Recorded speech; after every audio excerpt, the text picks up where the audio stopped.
Hey guys, tonight we're heading up, way up, past the clouds, past the mountaintops, into the eternal glitz and dysfunctional group chat of the ancient gods.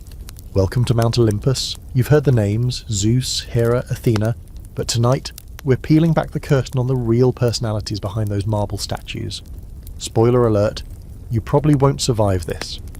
Not because you'll be smited by lightning, though that's also on the table, but because these gods are chaotic, emotional, petty, brilliant, violent, and wildly entertaining. In other words, everything except serene. So before you get comfortable, take a moment to like the video and subscribe, but only if you genuinely enjoy what I do here. And hey, I'm curious, what city are you watching from, and what time is it where you are? Drop it in the comments. Now, dim the lights, maybe turn on a fan for that soft background hum, and let's ease into tonight's journey together. We start at the top, literally. Mount Olympus isn't just a mountain. It's an eternal VIP lounge floating above the world, where only the gods with proper divine clout get to live. Think golden palaces, fragrant ambrosia feasts, and enough ego to fill 1,000 Trojan horses. Time moves differently here. No one ages, no one sleeps, and no one ever runs out of wine. The air smells like blooming myrtle and cooked honey, and the halls are echoing with the sound of ongoing bickering in multiple languages, including thunder. The 12 Olympians, give or take, depending on who's counting, share this mythological penthouse. It's basically the first reality TV ensemble cast. The vibe? Imagine the real world, Divine Edition. Power dynamics shift constantly, alliances form and break, and yes, someone's always making someone else cry. Though crying on Olympus is mostly reserved for mortals, or Hephaestus when someone breaks his latest invention. Let's talk logistics. Olympus, according to the ancient poets, is high above the clouds but still somehow anchored to the real Mount Olympus in Greece. It's always sunny, except when Zeus is in a mood, and nobody ever needs to clean anything because, well, divine magic. The gods have personal chambers, throne rooms, balconies for dramatic monologues, and even gardens that change seasons on a whim. It's like if Versailles had an infinity scroll of elemental upgrades. Now, despite all this splendour, Olympus is not exactly a place of peace. Every god brings baggage. There are X's everywhere. Rivalries go back millennia, and everyone kind of hates Ares, but they're too scared of him to say it out loud. Think of it like a celestial high school reunion that never ends. At the centre of it all, Zeus, king of the gods, wielder of thunder, serial data of everyone, and possibly the least emotionally intelligent being ever to hold absolute cosmic power. But we'll get to his mess in the next section. For now, let's focus on the group as a whole, how they function together, or more accurately, how they manage not to explode into 1,000 star fragments every time they share a meal. They do have meetings. Imagine a divine conference room with floating thrones, endless goblets, and at least one god sleeping through the whole thing, looking at you, Dionysus. When decisions must be made, wars launched, mortals blessed or punished, some poor soul turned into a cow, it usually involves dramatic debates, flaring tempers, and one of the muses awkwardly trying to take minutes. These meetings are less about collaboration and more about who can out-grandstand everyone else. And yet, as messy as they are, the gods are bound by something deeper than vanity, immortality. Time doesn't erase grudges, it just gives them more flavour. Ancient insults linger like perfumes in the hallways. Old love affairs get rehashed centuries later over nectar. The past is never really past. It's just waiting for the next scandal. Fun side note, not all the gods on Olympus are part of the Big 12. Hades, for instance, opts out. He's down in the underworld running the show there. Hestia, goddess of the hearth, also quietly steps aside later on, making room for Dionysus because apparently Olympus needed more chaos and fewer warm hugs. There's no formal HR department, so these shifts just sort of happen. Here's a quirky fact. The Greek gods didn't even create the world. That honour goes to primordial forces like Chaos, Gaia and Uranus. Yes, insert your obligatory snicker here. The Olympians are more like divine influencers who took over once the real heavy lifting was done. They arrived late to the cosmic party and immediately started fighting over who gets the biggest slice of reality pie. And let's not forget the ever-awkward blend of incest, power struggles, and metaphysical flexing. Many Olympians are siblings, children, or spouses of each other, or all three. The family tree looks like it was designed by someone who misunderstood the concept of branches entirely. But hey, divine rules are different, apparently. Now, scholars still debate whether the 12 Olympians were a consistent group. Some lists swap in Hades or Hestia, some throw in different deities depending on regional cults. The whole concept may have been more fluid than textbook mythology suggests. Were they really a ruling council, or just the most popular deities elevated by certain poets? We'll probably never know for sure.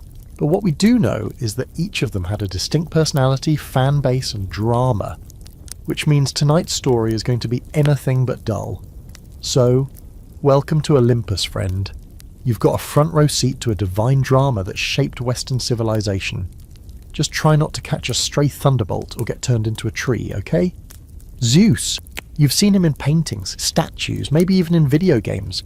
Hulking guy with a beard, eagle overhead, thunderbolt in hand, like he's about to drop the hottest weather mixtape of all time. But beyond the impressive abs and stormy gaze, what was he really like? Well, imagine your loudest, most dramatic uncle.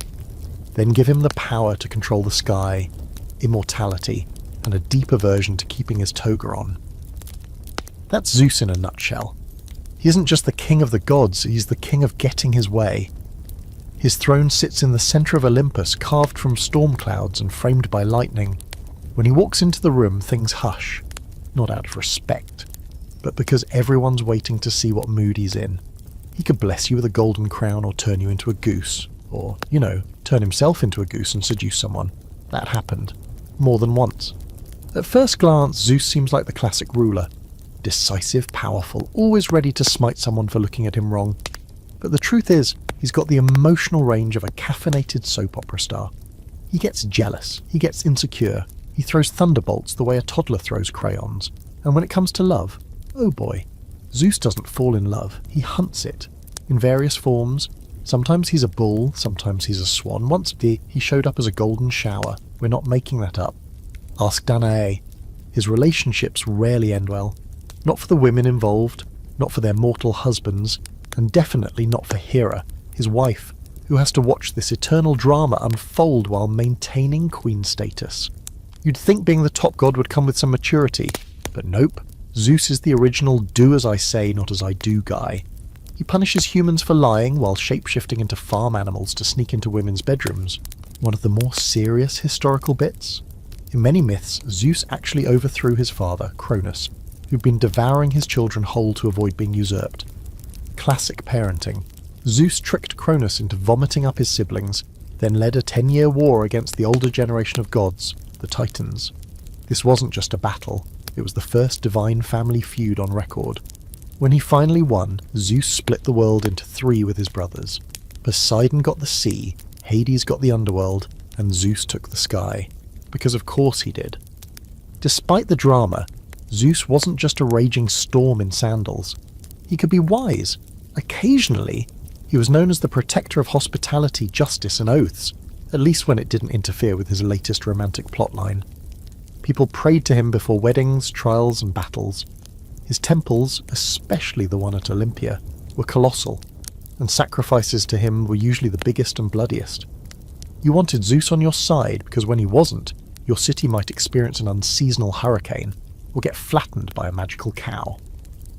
Now for a weird but fascinating fact, in some local myths, Zeus dies.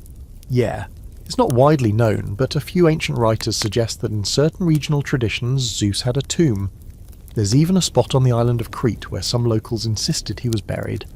It's a fringe idea, mostly rejected by the dominant mythos, but it tells us something interesting, how the gods, even the mighty Zeus, weren't always as immortal as we think.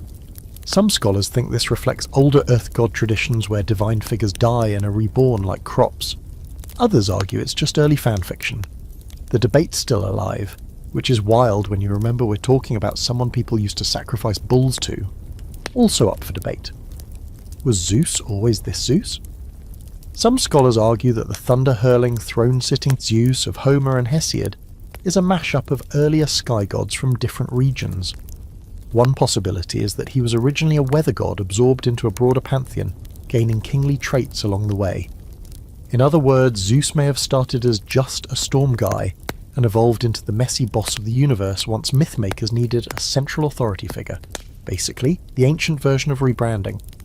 But whether he was born to rule or made into a monarch by mythic politics, one thing's for sure, Zeus never stays quiet. He is the drama. He is the storm. He doesn't just rule Olympus, he is Olympus, in all its power-hungry, scandal-plagued, thunder-splintered glory.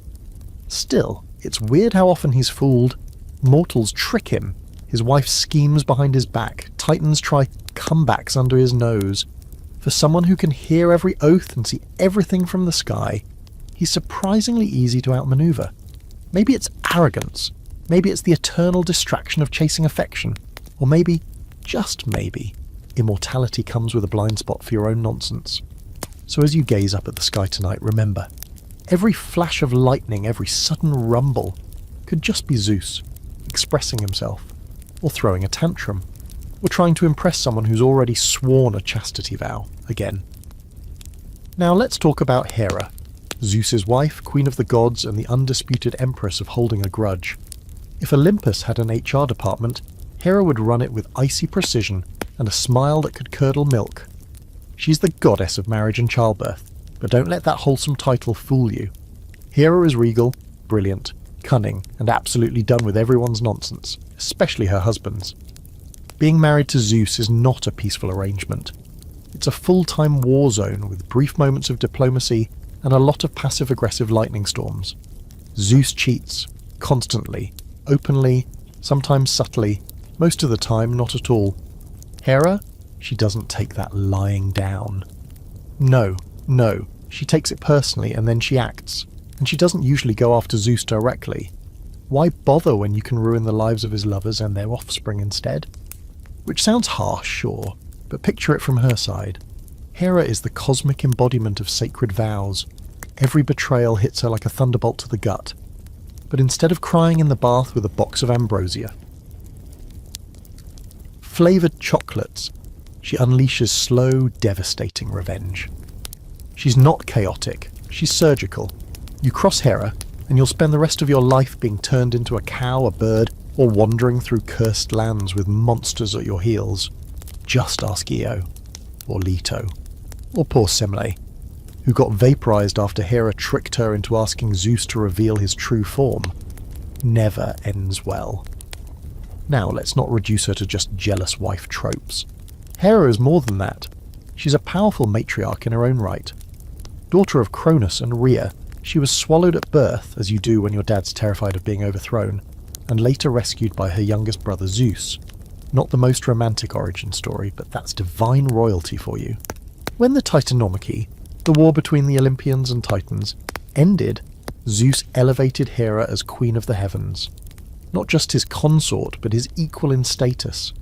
Her throne on Olympus is just as grand as his, often adorned with peacock feathers and lilies, and she rules over marriage, law, and feminine power with the kind of firm grip that suggests she's one step away from smiting someone for chewing too loudly at dinner. Peacocks, by the way, are her sacred animal. That's not just a design choice. They're symbolic of her watchfulness. Legend says Hera created the peacock by placing the 100 eyes of her loyal servant Argus onto its tail feathers after Hermes, on Zeus's orders, tricked and killed him. So now every time you see a peacock strut like it owns the world, just remember it's basically carrying 1,000 years of divine surveillance and some serious Hera energy. She also had children with Zeus, of course. Hebe, the cupbearer of the gods, Eileithyia, the goddess of childbirth, Ares, the god of war, more on that hot mess later, and in some versions, Hephaestus, god of the forge.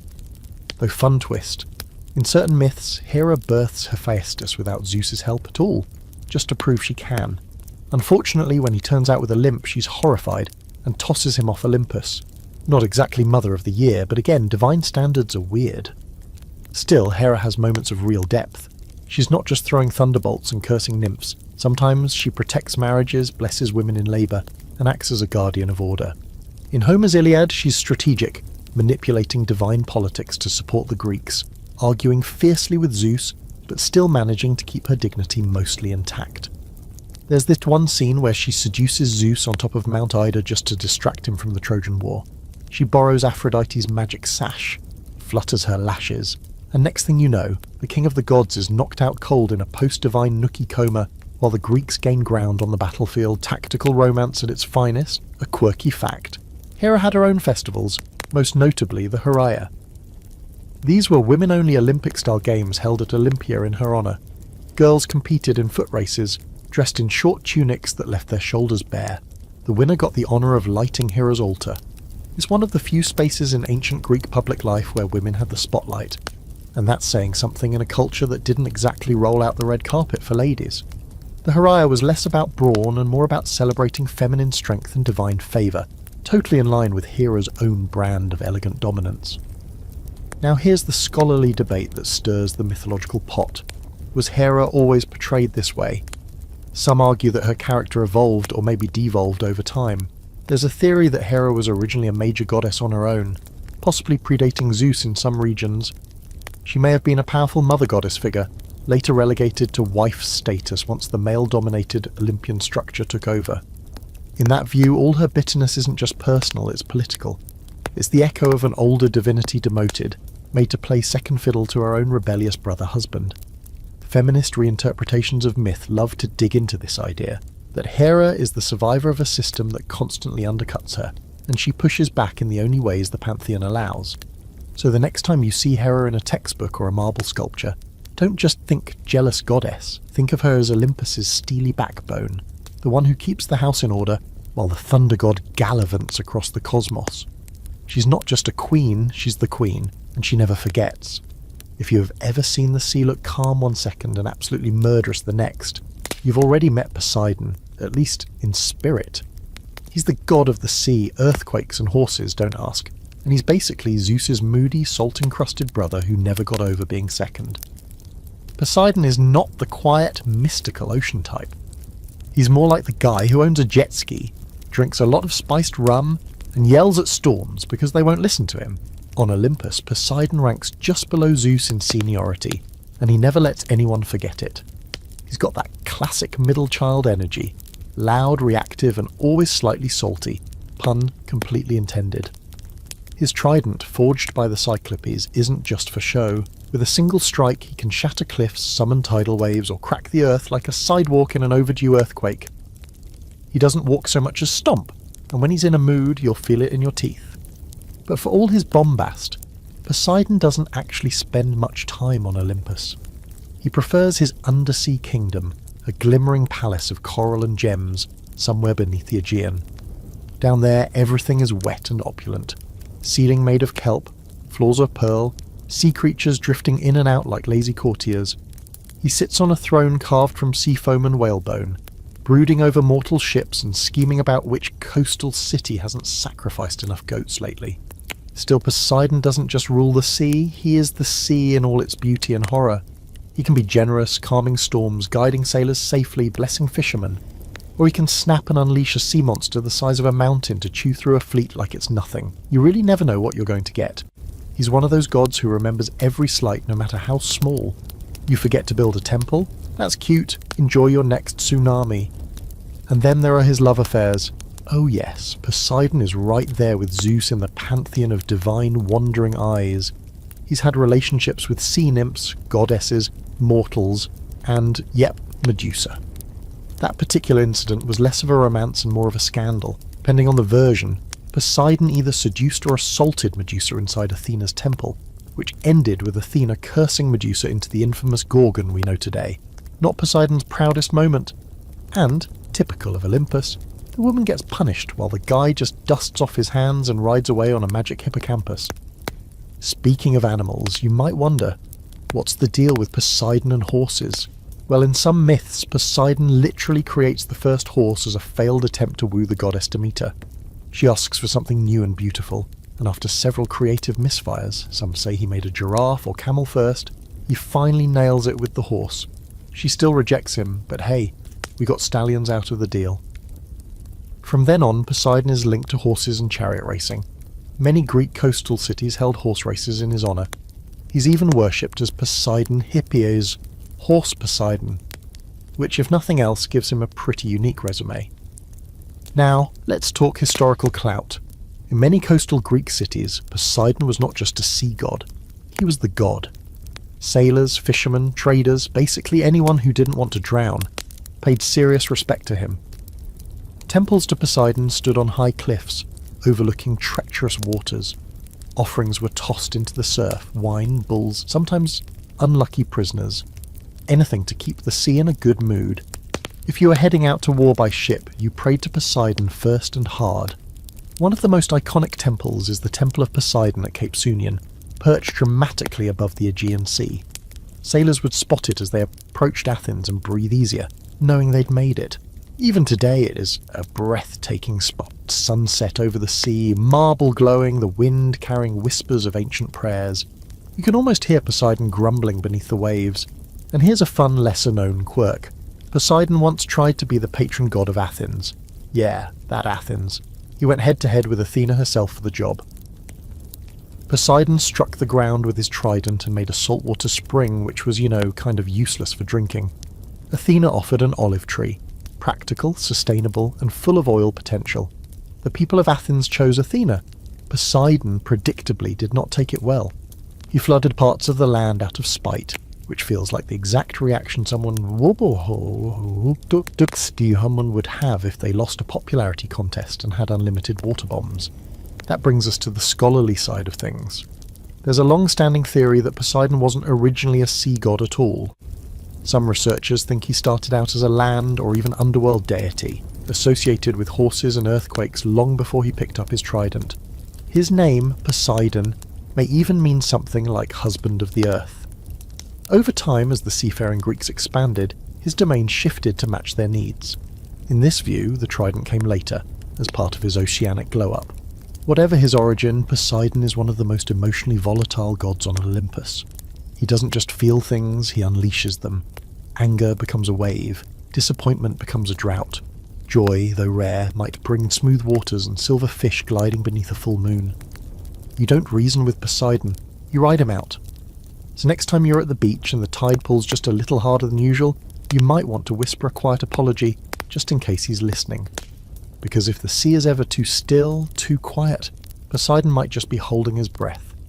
Down below, far from Olympus's glowing spires and Poseidon's crashing surf, there's a different kind of kingdom. Quiet, shadowy, slow-moving. This is where Hades rules, and no, it's not all fire and pitchforks. That's a later invention. The underworld of Greek myth is more like an endless, misty borderland where memories echo, rivers whisper in languages only the dead can hear, and everything is just a little too still. And right in the middle of it all sits Hades, the brooding third brother, quietly in charge of the most permanent job in the cosmos. Hades is not the devil. Let's just clear that up now. He's not evil. He's not out to tempt you. He doesn't have horns or a flaming whip. He's just the guy who gets stuck managing the dead. When Zeus and Poseidon divvied up the universe, Hades got the short straw, literally. His realm wasn't glamorous. It wasn't social. It was a one-way ticket to isolation. And Hades, being a god of duty more than drama, just took the job and made it work. His underworld isn't hellish, it's just final. Imagine a vast, dim land separated by rivers with names like Lethe, forgetfulness, Phlegethon, fire, and Styx, the one even gods swear by. Souls wander, judges assess their lives, and if you're especially heroic or horrific, you might end up in the Elysian Fields or Tartarus. But most people, they drift, quietly, forever. Hades watches over them like a librarian of lost lives, more administrative than tyrannical. He's not flashy like his brothers. No thunderbolts, no earthquakes, no dramatic transformations into golden animals. Hades wears a dark robe, carries a scepter, and has a helmet that makes him invisible, subtle, effective, and deeply on brand. He rides a black chariot pulled by immortal horses and has a palace made of obsidian and shadow. It's all very goth billionaire energy, minus the eyeliner. Now, Hades doesn't hang out on Olympus much. He's technically one of the 12 Olympians, depending on the source, but he rarely attends divine brunch. He's not antisocial, just busy. There's always someone dying, always a soul to receive. And honestly, most of the other gods don't love visiting him. There's something about being reminded of your own death that makes even immortals a little twitchy. But he's not not cold, he's loyal, decisive, thoughtful. If Zeus is the storm and Poseidon the tide, Hades is the deep root, quiet, necessary, and immovable. His love story, twisted as it is, shows that hidden tenderness. Yes, we're talking about that love story, Persephone. So here's the myth in its basic dramatic outline. Hades sees Persephone, daughter of Demeter, frolicking in a meadow. He's struck not just with desire, but with this odd sense of destiny. So naturally, instead of sending flowers or a polite letter of interest, he opens up the ground beneath her and drags her down into the underworld in his chariot. Yeah, not great, not subtle, not even remotely okay by modern standards. But then, it gets complicated. Persephone doesn't stay a prisoner forever. Over time, depending on the version of the story, she grows into her role, becomes queen, takes on some of Hades' authority. They rule side by side, and when Demeter threatens to kill all crops and freeze the world until her daughter has returned, a compromise is struck. Persephone will spend part of the year above ground with her mother, and part of it below, with her husband. Cue the changing seasons, spring and summer when she returns, fall and winter when she leaves. It's one of the most poetic explanations for the natural cycle, and in some tellings, Persephone actually chooses to eat the pomegranate seeds that bind her to the underworld. Maybe she doesn't just accept Hades, maybe she sees something in him no one else does. A strange little detail. Hades is one of the few gods who doesn't cheat. Not even once. No long trail of nymphs. No sneaky transformations, just him and Persephone. In the chaotic jungle of Olympian romance, that's practically saintly. And here's a scholarly debate that won't go away. Was Hades really a god in his own right, or just another name for death? Some ancient sources blur the line between Hades, the god, and Hades, the place. Others distinguish him from Thanatos, the actual personification of death. It's a little confusing, and that might be the point. Hades exists in the liminal space, between life and afterlife, between God and fate, between feared and misunderstood. One weird fact. Despite being the god of the dead, Hades was rarely depicted in temples or given many direct offerings. Ancient Greeks were wary of saying his name at all. Some preferred euphemisms like Pluton, meaning the rich one, because the underworld is full of souls and metaphorically gold. It was a mix of respect and superstition. Say his name too loud and he might notice you. And if he notices you, well, let's just say there are no vacations from the underworld. And yet Hades has this quiet dignity. While Zeus is throwing parties and Poseidon is picking fights, Hades stays steady. He's the only one who doesn't play games with mortals for fun. He doesn't send monsters just to stir the pot. He honours agreements, keeps to his realm, does his job. In a pantheon full of messy chaos that makes him a rare thing, reliable. So next time you hear thunder or see waves crash, remember, deep beneath it all, there's a quiet throne in a shadowy palace where Hades watches, waits, and keeps the balance.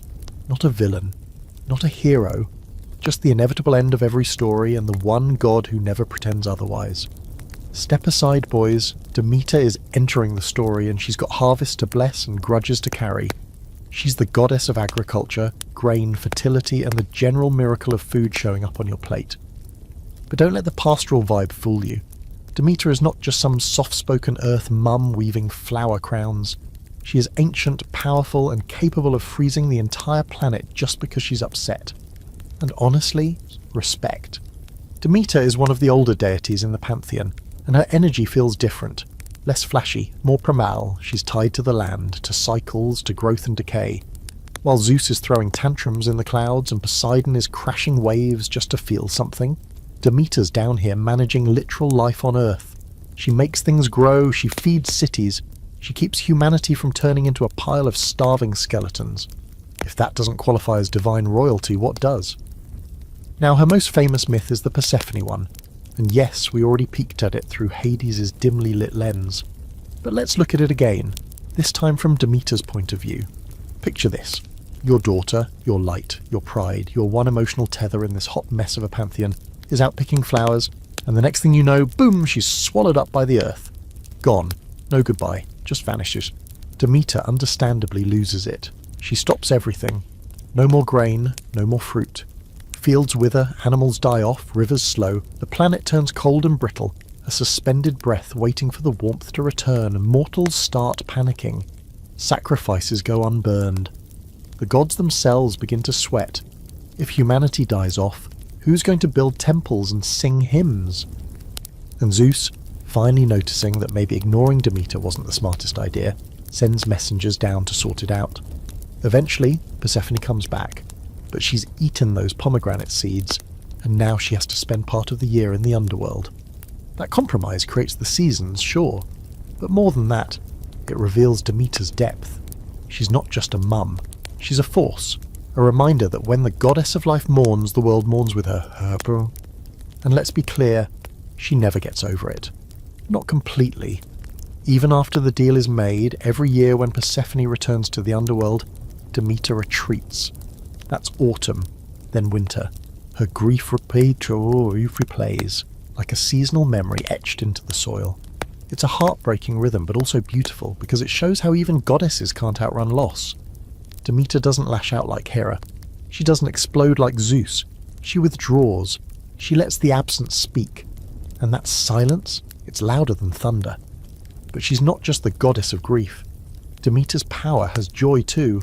She invented bread for starters. Let's all take a moment of quiet appreciation for carbs, and taught humanity how to plant and harvest. The Eleusinian Mysteries, one of the most sacred religious rites in ancient Greece, were centered around her and Persephone. We don't know the exact details. On pain of divine punishment, participants weren't allowed to spill the beans, but we know it was deeply symbolic, tied to death, rebirth, and the hope of life after. It offered spiritual reassurance in a world where even the gods played dirty. A quirky little fact, Demeter once tried to make a mortal baby immortal. During her wandering, grief-soaked search for Persephone, she disguised herself and worked as a nursemaid. She took a liking to the baby and began placing him in the fire at night to burn away his mortality. Normal divine behaviour, right? The kid's mum walked in on it, screamed, and ruined the process. Demeter ticked off, revealed her full divine glory, dropped some metaphysical truth bombs, and left. Their kid didn't become immortal, but a temple was built in his honour, so decent trade. Demeter's symbols are all lush and grainy. Wheat stalks, poppies, cornucopias, torches. She's often shown with a serene face and full hands, but behind that calm exterior is a spine of iron.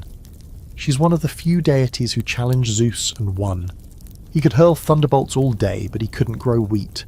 And without wheat, there's no worship, no offerings, no civilization, no power. Demeter reminds him, and us, that nurturing is just as mighty as conquering. Now, here's a scholarly debate for your pillow. Was Demeter originally a pre-Greek deity absorbed into the Olympian system? Some evidence points that way. Her worship predates many of the male gods, and her connection to earth-based rites suggests she might have been part of a mother goddess tradition that stretched across the Mediterranean. In that context, her position in the pantheon, as one of the older siblings, quieter but indispensable, makes a lot of sense. She wasn't added for flair, she was already there, and yet over time her story gets squeezed into the margins. She doesn't appear in a ton of heroic tales, she doesn't start wars or seduce kings, she just makes the world livable, which ironically might make her the most essential god of all. So if you ever feel like the world's gone cold or something precious has vanished into the shadows, light a candle, whisper her name and plant something. Because Demeter listens. She knows what it means to grieve, and she knows how to wait for the green to return. Athena enters like a whisper cutting through a battlefield. Calm, controlled, and 10 moves ahead of you. She's the goddess of wisdom, strategy, warfare, the clever kind, not the messy bloodbath stuff. Crafts, and generally not putting up with anybody's nonsense. She doesn't explode like Zeus or sulk like Hades. Athena calculates, observes, then moves. And when she does, it's game over. She wasn't born so much as detonated into existence. Zeus, after swallowing her pregnant mother, Mete, the goddess of wisdom no less, develops a splitting headache. Not metaphorically. We're talking a literal cranial crisis. So naturally he asks Hephaestus to crack open his skull with an axe, as one does.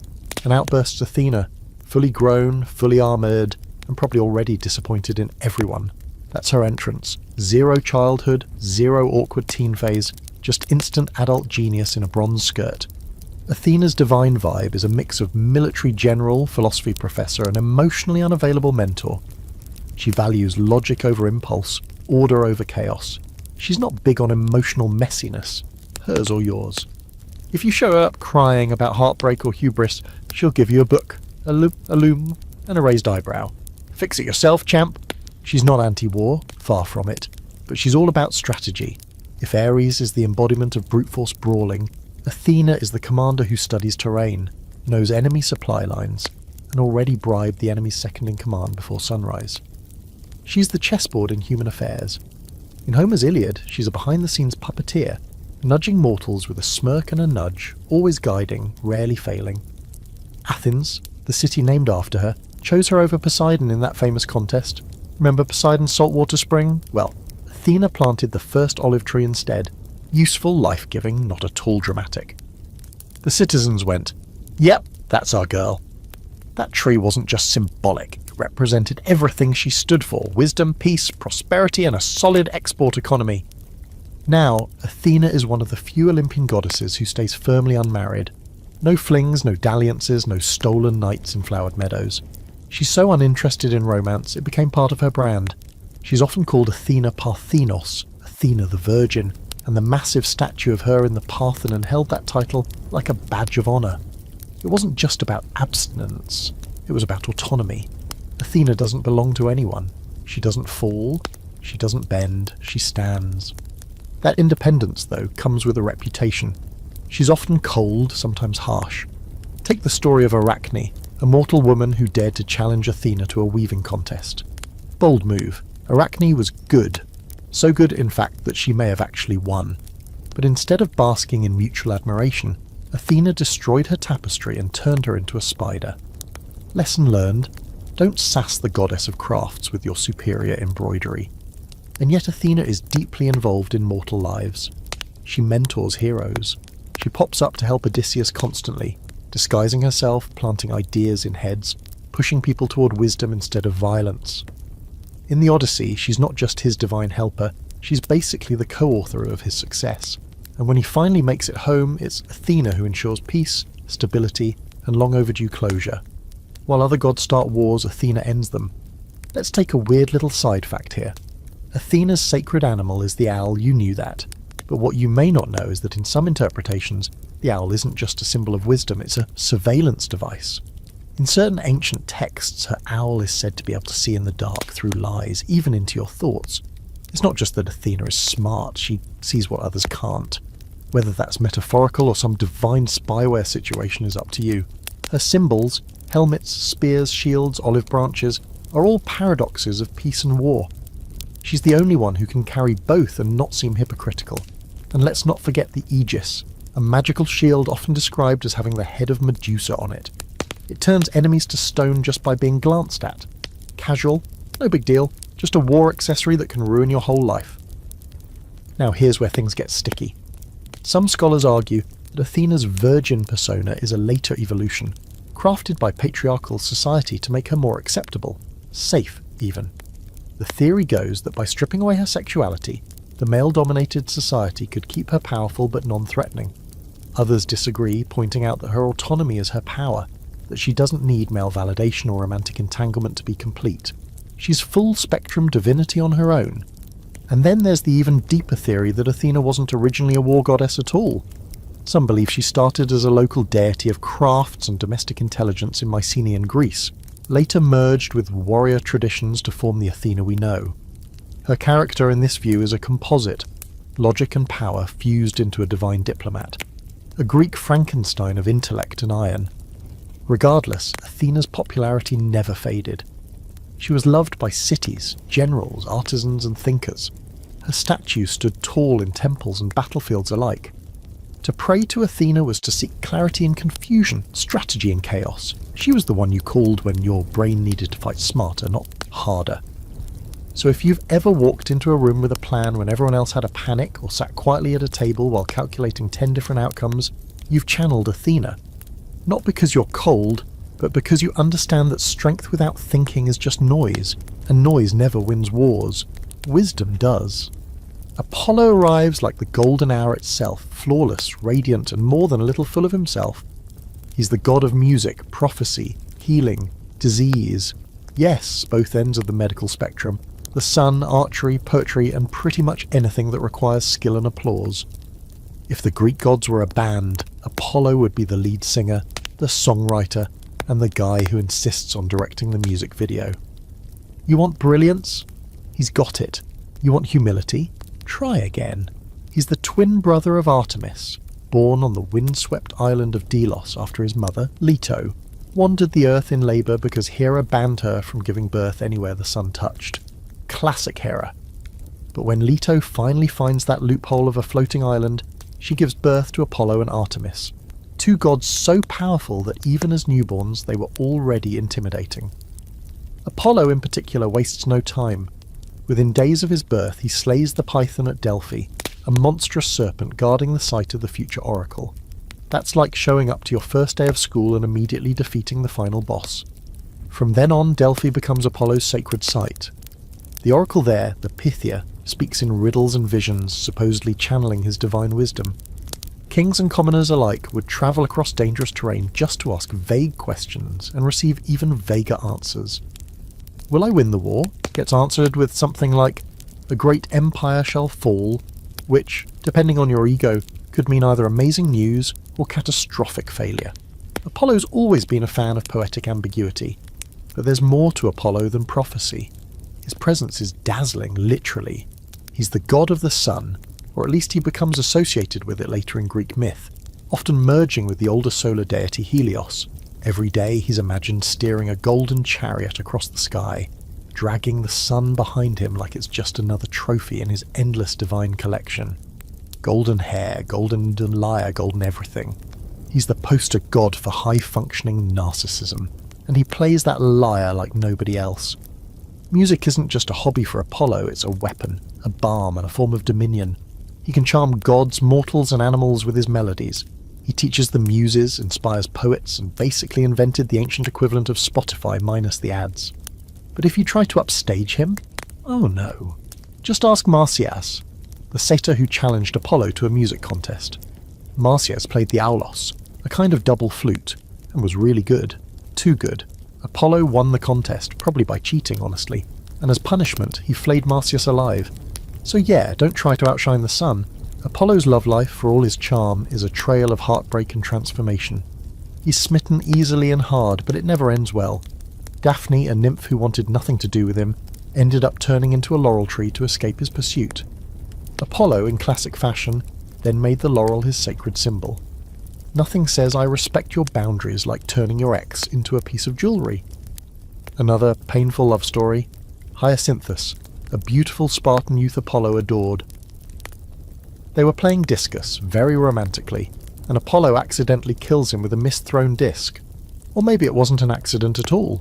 Some versions say the wind god Zephyrus was jealous and redirected the discus mid-air. Either way, Hyacinthus dies, and Apollo, devastated, creates the hyacinth flower from his blood.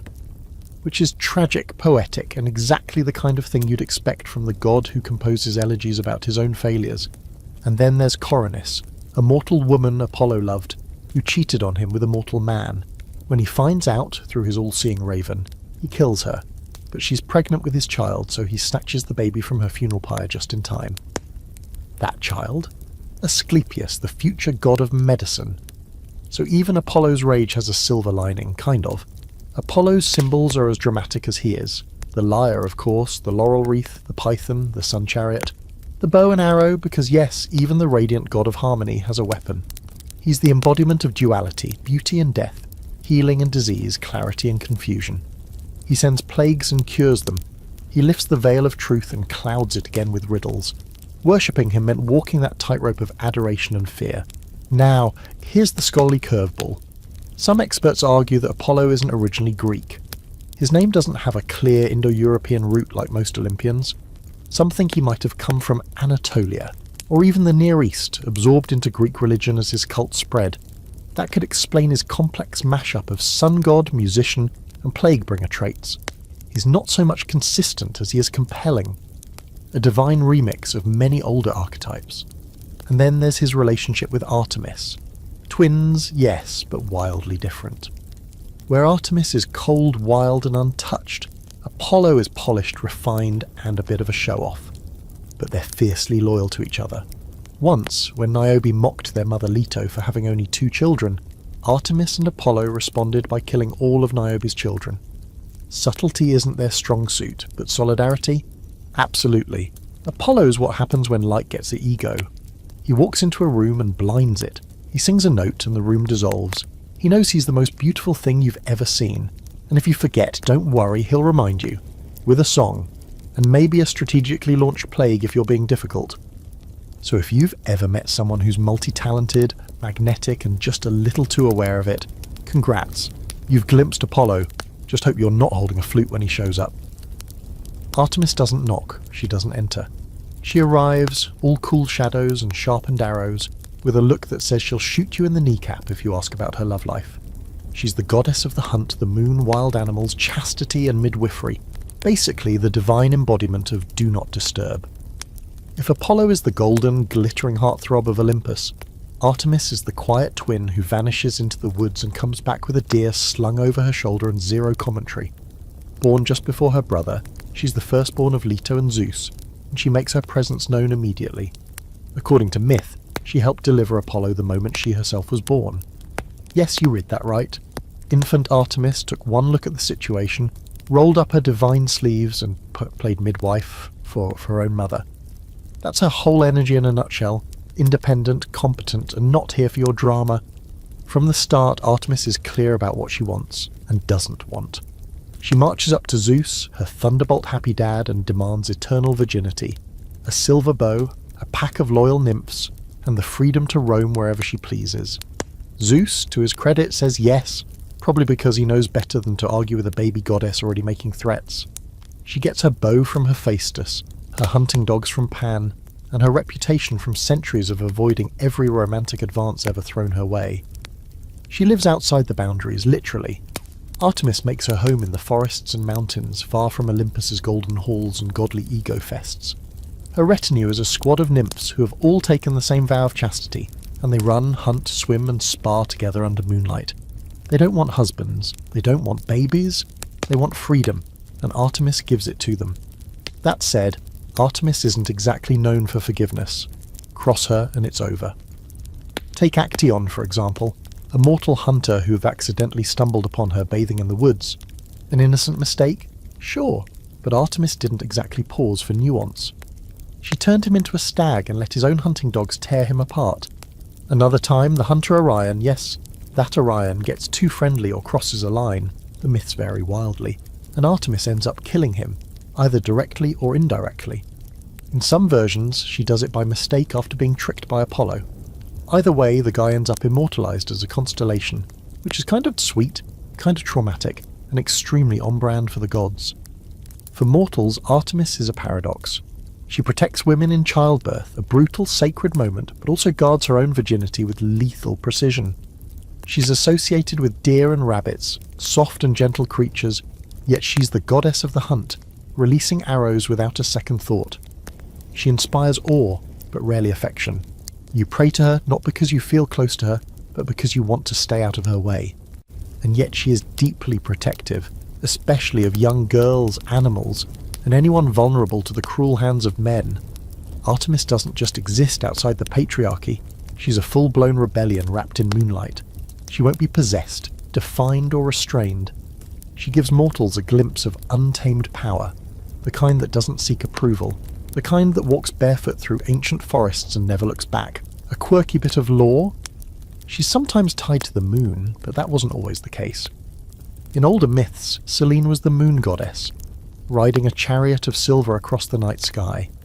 Over time, Artemis absorbed that imagery, becoming not just a huntress, but a lunar figure. Cold, luminous, remote. Her connection to cycles, especially menstrual and fertility cycles, likely contributed to that transformation. The moon became a mirror of her emotional detachment. Beautiful, distant, untouchable. One of Artemis's strangest but most revealing myths is the one about Iphigenia. During the Trojan War, the Greeks offend Artemis, probably by killing one of her sacred deer, and she demands a sacrifice. The chosen victim? Iphigenia, the daughter of Agamemnon. The king lies to his wife and daughter to lure Iphigenia to the altar. Just as the knife is raised, Artemis either lets the girl be sacrificed, or swaps her out with a deer and spirits her away to become a priestess in a distant land. The versions differ, but the takeaway is the same. Artemis demands respect. And even when she shows mercy, it's laced with consequences. Worship of Artemis was widespread, especially in rural areas. Her sanctuaries were often deep in the woods or on the edges of civilization, places where nature reigned. One of the most famous centres of her worship was at Ephesus, where she was revered in a very different form, more motherly, fertility-focused, and covered in what may or may not have been multiple breasts, or maybe bull testicles. Scholars debate that one endlessly, with no consensus in sight. What's clear is that Artemis could shapeshift culturally, fitting into different regions with different meanings. She was wild freedom in one place, maternal fertility in another. Try putting that on a business card. Now, for the debate that stirs mythologists into full scholarly brawls. Was Artemis always a huntress? Or was she originally an ancient fertility goddess who got recast through a patriarchal lens into something safer and more pure? Some argue that her emphasis on virginity and isolation reflects an older, deeper archetype of feminine power that didn't need male gods or marriage. Others say her role was always dual, birth and death, blood and moonlight, and that trying to pin her down is like trying to capture a shadow, which honestly feels exactly right. Artemis doesn't offer comfort, she offers clarity. You're either in line with nature, with her code, or you're not. There's no moral grey, no gentle lesson, just the cold snap of her bowstring. But if you respect her space, protect the wild, and walk lightly through the world, she might just let you pass, maybe even guide your path by the light of her moon. So if you've ever felt the call of solitude, or that stubborn spark that says no when everyone expects yes, you've walked with Artemis. And if you ever find yourself alone in the woods under a full moon and something stirs the leaves without making a sound, don't run, just nod and keep walking. She's watching, and she respects confidence. Here he comes, helmet gleaming, chest puffed, eyes bloodshot from a lifetime of rage and maybe 2 hours of sleep. Ares, god of war, is stomping onto the scene like the human embodiment of a bar fight. You can hear him before you see him. Metal clanking, sword scraping, battle cries echoing from nowhere. He's not just war, he's violence, in all its hot, sweaty, emotional mess. While Athena plans and plots her elegant strategies, Ares just throws himself into the carnage headfirst, screaming, swinging, breaking things, and probably loving every second of it. He's the son of Zeus and Hera, which might explain a lot. Born into a household where betrayal was practically breakfast and arguments echoed through the clouds, Ares was never going to be a sensitive poet. He was born to punch things, and yet despite being a full-fledged Olympian, Ares is kind of unpopular. The other gods see him as immature, reckless, and mostly useless. Even Zeus calls him a nuisance. His own father says he's obnoxious, which is a pretty harsh performance review coming from a guy who turns into swans to cheat on his wife. But that doesn't stop Ares from doing his thing. He doesn't need their approval. He's got battlefields to haunt. Unlike Athena, who represents strategic warfare and clever maneuvering, Ares is the raw, primal force of bloodshed. He's the flash of panic before the first spear is thrown. He's the roar of pain and fury when shields break. He doesn't care about the cause, only the clash. He's there for the adrenaline, the fire, the noise. If wars had groupies, Ares would be the one shirtless on the stage, covered in blood, basking in the chaos like a rock star after a 3-day bender. He's often accompanied by his own twisted little entourage. Phobos, fear, and Deimos, terror, his sons with Aphrodite, follow him into every battle, whispering dread into soldiers' ears. Enyo, the goddess of war's destruction, walks beside him like a twin flame. Sometimes even Eris, goddess of strife, tags along to stir up more drama. Together they form a kind of demonic marching band, crashing into conflicts and turning everything into a symphony of carnage. And yet, despite all that swagger, Ares is surprisingly bad at war. At least in the myths, he loses. A lot. He gets wounded by mortals, dragged off the battlefield crying. At one point in the Iliad, he gets speared by Athena, his rival, and literally whines to Zeus about it. He bleeds ichor, the divine version of blood, howls in pain and retreats. It's not a good look. For a god who claims to love the fight, he sure seems fragile when he's not winning. Still, he's not all doom and gloom. In some versions of myth, especially outside the Homeric tradition, Ares is more than just a bruiser. In Thrace, where his cult was strongest, he was seen as a vital force of manhood, courage, and masculine potency. His warlike energy wasn't just destruction, it was power, vitality, even fertility. He's raw energy without apology, and sometimes that's exactly what a society wants, or fears. And speaking of raw energy, let's talk about his affair with Aphrodite, because oh yes, it's a thing. She's married to Hephaestus, but she and Ares are the worst kept secret on Olympus. They sneak around constantly, thinking they're being subtle while everyone, including the mortals, is fully aware. One day, Hephaestus decides he's had enough. He crafts an invisible net, catches them mid-fling in bed, and drags all the other gods in to laugh at them. That moment is immortalised in myth as both scandal and slapstick, nude gods tangled in golden wires, humiliated while everyone watches, and Ares still completely into her. The man has no shame. There's a weird little fact that adds to his chaos cred. Ares had a sacred city called Themyscira, ruled by the legendary Amazons, warrior women who were said to be his daughters. These weren't shy forest nymphs. They were battle-hardened, independent, and utterly uninterested in anyone's patriarchal nonsense. Ares may not have been loved by the other Olympians, but among the Amazons he was respected, maybe even revered. He wasn't about laws or order or divine plans. He was about power, passion, and fighting for the sake of it. And in a way, the Amazons got that. Historically, Ares never had the kind of widespread devotion other gods enjoyed. His temples were fewer, his festivals less flashy. People honoured him when they had to, before a battle, after a victory, but no one really wanted to hang out with him. He wasn't the god of peace or prosperity or divine wisdom. He was that friend you only call when things are really, really about to go sideways. And yet scholars still debate his role. Was Ares a leftover from an older, more brutal pantheon? A Thracian import absorbed into the Greek system, tolerated but not celebrated? Or was he intentionally written as a cautionary tale? A warning against uncontrolled emotion, unchecked violence, and too much testosterone without a strategy? He's a god who tells us what happens when brute force gets elevated above reason. A lot of noise, a lot of blood, and not much else. Still, you can't fully hate Ares. There's something honest about him. He doesn't pretend to be noble. He doesn't cloak his desires in poetry. He's upfront, and he likes war, he likes winning. He's bad at losing and worse at reflection. And in a pantheon full of liars, tricksters, and manipulators, that kind of blunt force honesty is weirdly refreshing. So if you ever find yourself in a shouting match you didn't start, or you feel your blood boil for no apparent reason, or you dream about punching someone but you don't because you're a civilized person, just know, that's Ares.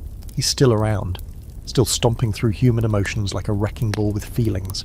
And sometimes, in a chaotic world, we need gods like him, if only to remind us what not to become. Let's be honest. If the Olympian gods were a high school, Aphrodite would be the one everyone simultaneously worships, gossips about, and low-key resents. The goddess of love, beauty, sex, desire, and the occasional dose of extremely inconvenient drama, Aphrodite doesn't walk. She glides. Doves trail behind her, flowers bloom under her feet, and everyone, literally everyone, stares. She's not just beautiful, she's beauty itself, weaponized and wrapped in silk, with a smile that could derail your life in 5 seconds flat. Her origin story is a mythological fever dream. In the most famous version, she's born from the sea foam, literally from the aftermath of Uranus's severed genitals being thrown into the ocean. Yeah, romantic, right? One violent act of divine emasculation, a splash of immortal biology, and boom, Aphrodite rises from the waves like a divine supermodel, already perfect and possibly humming a seductive melody. Botticelli's Birth of Venus tried to capture it. Let's be real, he toned it down for the audience. Unlike most of the other gods, Aphrodite doesn't need thunderbolts, swords, or dramatic chariots to assert her power. She has something far more dangerous: attraction. People fall in love with her, through her, because of her. She influences emotions, clouds judgment, and stirs the pot of every romantic entanglement in mythology. She can spark a lifelong bond or wreck your whole marriage just by batting her lashes. Now you'd think a goddess so defined by love would be gentle. Nope. Aphrodite is complicated. Sometimes she's kind, sure, bringing couples together, blessing marriages, inspiring poets. But other times, she's the reason someone ends up weeping on a cliff because they got turned into a flower or a tree after trying to flirt with the wrong person. Love, in her hands, is never safe. It's unpredictable, overwhelming, and often deeply unfair.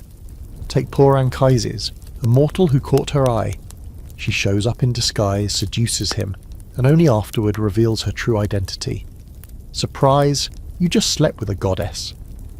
He's so terrified he can barely speak. Their child? Aeneas, the future founder of Rome, no big deal. Aphrodite's love doesn't just create new myths. It creates civilizations, or destroys them, depending on the day. And then there's her relationship with Hephaestus, the god of fire and metalwork. It's an arranged marriage.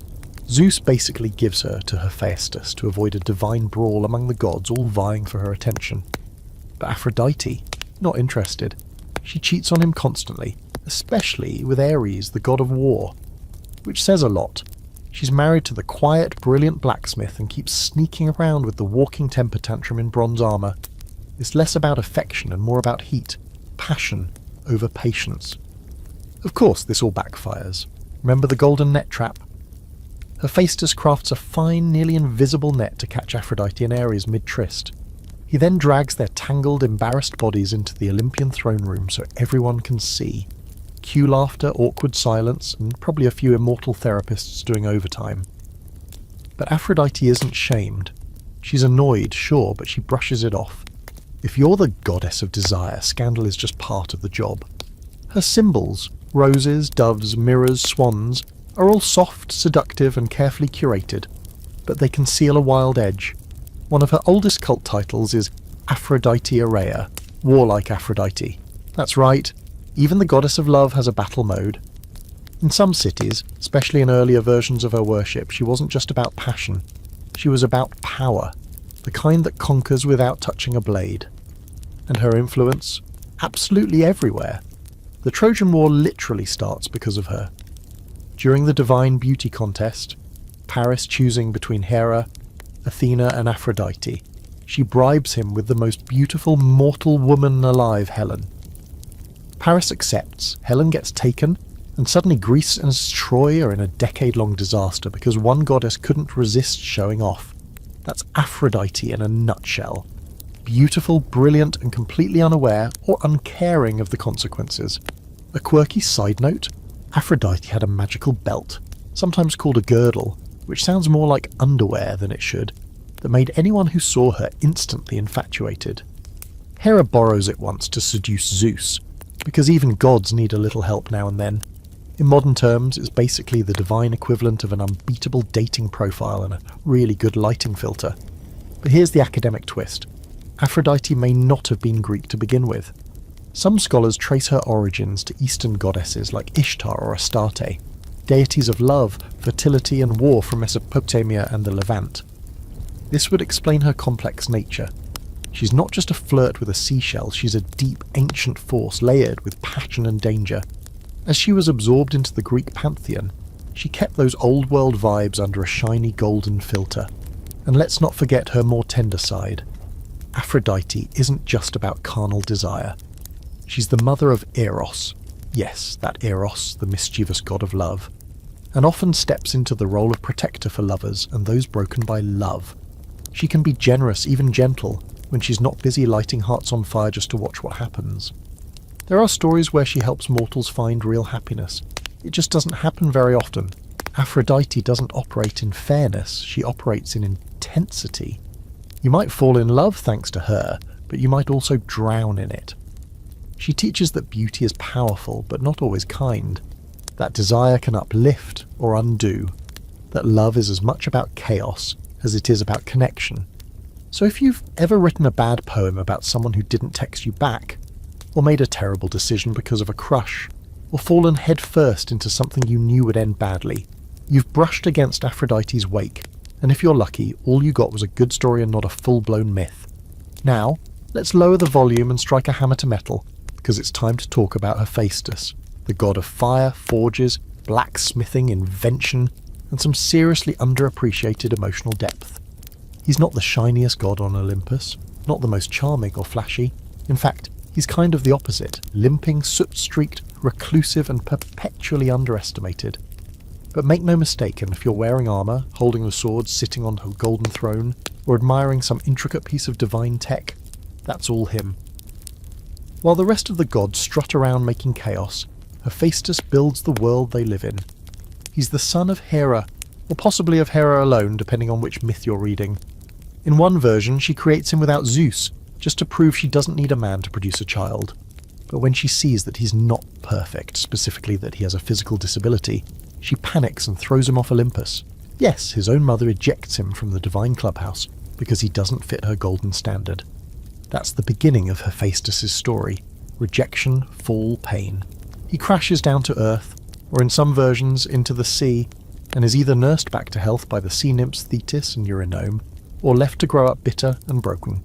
Either way, he spends his early life away from Olympus, in the caves and volcanic depths, forging tools, weapons, automatons, and gadgets that would make Da Vinci weep. He becomes a divine tech wizard before the rest of the gods even figure out what a lever does. Eventually, the gods can't ignore his genius. He makes Zeus's thunderbolts. He crafts Achilles' armour. He designs all 12 thrones on Olympus, each one with little hidden mechanisms that sparkle, shift, or snare the sitter if he's feeling spicy. Hera, of course, eventually tries to welcome him back, especially after he sends her a gift throne that traps her in place. Petty? Absolutely. Justified? Oh, you bet. Hephaestus is a master of function and form. Every myth involving beautiful objects, golden chains, automated serving girls, even Pandora, yes, that Pandora, involves him. And speaking of Pandora, Hephaestus is the one who moulds her out of clay at Zeus's command, giving form to what would become the most infamous jar opener in myth. It's a bittersweet legacy. He creates not only wonders, but also the vessel for mortal suffering. That's Hephaestus in a nutshell, brilliance always tinged with pain. But let's talk love life. It's complicated. He's married off to Aphrodite, the goddess of beauty and desire, in what is perhaps the most mismatched divine pairing imaginable. It's not a love match, it's a peace treaty. Zeus hopes that marrying Aphrodite to someone safe will keep the other gods from fighting over her. It doesn't work. She cheats, often, especially with Ares, and Hephaestus knows. He's the god of craft after all. If something is happening behind his back, chances are he's already designed a trap to catch it. So he does. The golden net, the public humiliation, the whole divine courtroom sitcom. But after the laughter fades, it's clear. Hephaestus doesn't get the respect he deserves. Not from his wife, not from the other gods, not even from his parents. He's always a little outside the circle. Always the one building the party instead of being invited to it. And yet he keeps going, keeps creating, keeps giving form to chaos. In some myths, he has a relationship with Aglaia, one of the charities, and she's much kinder than Aphrodite. Other stories show him building lifelike golden assistants, perhaps out of loneliness, perhaps out of artistic obsession. He's the god of making, and he always makes things better than the world has made him. His sacred places aren't mountaintop temples or sunny groves, they are volcanoes, underground forges, the hidden places where fire meets earth and something new is born. Lemnos, an island in the Aegean, is particularly tied to his worship, as are Mount Etna and other volcanic regions. In these places, people didn't just honour Hephaestus, they understood him. Fire, after all, can destroy, but it can also transform. A quirky fact: Hephaestus is one of the few gods who interacts with robots. Yes, robots, mythical automatons, but still, self-moving golden tripods, bronze servants who act like humans, even a giant robot called Talos who patrols the shores of Crete. In a pantheon full of eternal archetypes, Hephaestus feels strangely modern. He's the mythological precursor to sci-fi engineers, obsessed with motion, mechanics, and the fine line between human and machine. Now, here's the scholarly debate that lights up academic conferences like a forge. Is Hephaestus' limp symbolic? Some argue it represents society's treatment of those with disabilities, how people who don't fit the mould are marginalised even when they're geniuses. Others say it's a metaphor for the paradox of creativity, that the ones who make beauty often carry internal scars. There's no solid answer, but the tension is always there. the god who makes everything but can't fix his own brokenness. Even his name suggests heat and power, though the exact meaning is still fuzzy. Some link him to pre-Greek, possibly Anatolian roots, hinting that he might have been adopted into the Olympian system from an earlier, fire-worshipping culture. That would explain his outsider status and his more ancient chthonic flavour. And yet, despite all the myths painting him as awkward, unloved, or just a little too sweaty, Hephaestus endures, not because he's loud, not because he's flashy, but because he builds things that last. Thrones, shields, traps, gods come and go, but his craftsmanship remains functional, beautiful, dangerous, and unshakably solid. So if you've ever stayed up too late perfecting something that no one will ever quite appreciate, or worked in the background while others took the spotlight, or turned pain into something useful, you've got a little Hephaestus in you. The world might not clap for the forge, but without it the gods would be naked and unarmed. If Olympus had a delivery service, Hermes would run it, own it, and steal your sandals while you signed for the package. He's the god of travellers, thieves, merchants, messages, language, trickery, and basically every form of clever shortcut ever invented. He's fast, like blink and he's in Egypt fast, and always one step ahead, whether he's herding sacred cattle or helping souls find their way to the underworld. Hermes doesn't just move quickly, he thinks quickly, talks quickly, and if you're not careful, cons you out of your own belt while quoting poetry. He's the son of Zeus and Maia, a quiet mountain nymph who probably didn't realise she was giving birth to the most hyperactive being in the known universe.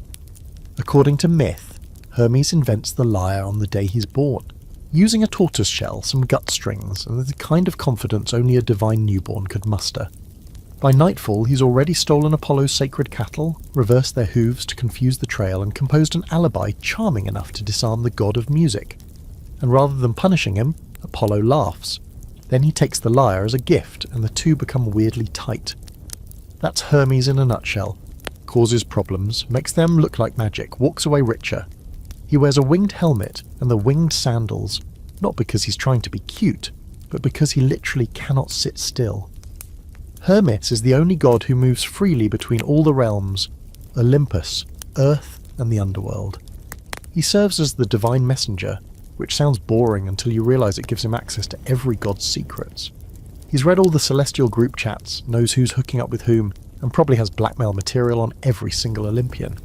But he's not malicious, he's just opportunistic. He enjoys bending the rules, but mostly to see if he can. He'll steal, sure, but he'll also return what he stole and improve it. He loves a deal, a joke, a clever turn of phrase. If you have ever found the perfect loophole or smooth-talked your way out of something, that's Hermes, giving you a little wink from beyond the clouds. His staff, the caduceus, is a twisted double snake wand that sometimes gets confused with the rod of Asclepius, which has one snake and actually represents medicine. Hermes' caduceus, by contrast, is more like a universal get-out-of-trouble pass. It calms disputes, guides the dead, and maybe scrambles radio signals if he's bored. It's a symbol of mediation. Peace through persuasion, not power. Hermes is the patron of boundaries and crossings. Literal ones, like roads and borders, but also metaphorical ones, between life and death, truth and lie, sacred and profane. He's the god you pray to when you're travelling or transitioning, starting something new, sneaking out of something old. He doesn't judge. He just keeps things moving. He's also the unofficial god of mischief. Think Loki, but with better social skills. He's not cruel, he just likes testing people. In one myth, he disguises himself as an old man and tricks a goddess into laughing. In another, he convinces a herd of cows to walk backward to confuse trackers. He's the kind of guy who'd show up to a formal event in a toga made of other people's togas and somehow get a standing ovation. His love life? Surprisingly low-key. Hermes has a few flings, he's no monk. But unlike Zeus or Apollo, he's not leaving a trail of cursed exes and tragic demigods in his wake. One of his most famous children is Pan, the goat-legged god of the wild. Pan's mother, a nymph named Dryope, or Penelopeia, depending on the version, apparently had a thing for Hermes' charm. And really, who doesn't? He's probably the only Olympian you'd want to go to brunch with. And here's a fun little twist. Hermes also becomes associated with alchemy and the occult in later traditions. The mysterious figure Hermes Trismegistus, a blend of the Greek Hermes and the Egyptian Thoth, becomes a central figure in Hermeticism. a set of philosophical writings that influenced medieval and Renaissance thought. So while Hermes starts as a mischievous cattle thief, he eventually becomes a symbol of secret knowledge and cosmic balance. That's a pretty solid glow-up. Of course, ancient worship of Hermes wasn't just about philosophy. He had roadside shrines, Hermes, little stone pillars often topped with his head, and an extremely visible phallus. Travellers would stop at these to pray for safe passage, leave offerings, or maybe just to do a double take. You know, just in case Hermes was in the mood for a laugh. Now let's dip into the scholarly pool. Is Hermes an import? Some experts think he has roots in earlier, non-Greek traditions, possibly from the Near East or even earlier Indo-European trickster gods. Others argue he was always part of the Greek pantheon, but evolved from a rustic pastoral deity into the sleek urban courier of Olympus. Either way, he's clearly a composite, part thief, part diplomat, part road trip DJ. Despite his lightheartedness, Hermes has one very serious job: psychopomp. That's the term for someone who guides souls to the afterlife. When you die in Greek myth, Hermes shows up, not grim, not gory, just calmly helpful, and leads you across the threshold. He doesn't judge your soul or weigh your sins, he just makes sure you get where you're going. It's oddly comforting. Even in death, he's the guy who gets you there in one piece, maybe with a clever joke along the way. So if you've ever found a shortcut, cracked a code, sweet-talked your way out of parking tickets, or held two opposing ideas in your head at the same time and somehow made them rhyme, you've met Hermes. And if you haven't, you will. Eventually. Because when your journey ends, he's the one who shows up to walk beside you one last time. If Hermes is the god of swift motion and clever mischief, then Dionysus is the god of what happens when you stop pretending to be civilized. He's wine and madness, theatre and ecstasy, the scream behind the laughter, and the laughter behind the scream. Dionysus doesn't enter a story gently. He arrives like a party at midnight that started as a toast and ended with someone dancing barefoot on a burning table. And the thing is, you're kind of into it. He's the god of wine, yes, but that barely scratches the surface. Wine is just a gateway. Dionysus is about transformation, about crossing lines, shedding layers, becoming something other than what the polite world tells you to be. He is the thrum of drums in the dark, the dizziness of surrender, the temporary forgetting of self that feels suspiciously like freedom. His origin story? Oh, it's a whole thing. In one version, he's the son of Zeus and Semele, a mortal woman. Hera, always tuned in to Zeus's latest side quests, tricks Semele into asking Zeus to reveal himself in his full god form. He does, and she vaporizes on the spot because the divine truth is just too much. Zeus, mid-disaster, snatches the unborn baby from the ashes and stitches him into his own thigh. A few months later, out pops Dionysus. That's right, he's the only god born from both a woman and a man, and technically from death and life. Already weird, already extra. Raised by nymphs, or sometimes disguised and hidden away by Hermes to keep Hera from destroying him, Dionysus grows up somewhere far from Olympus.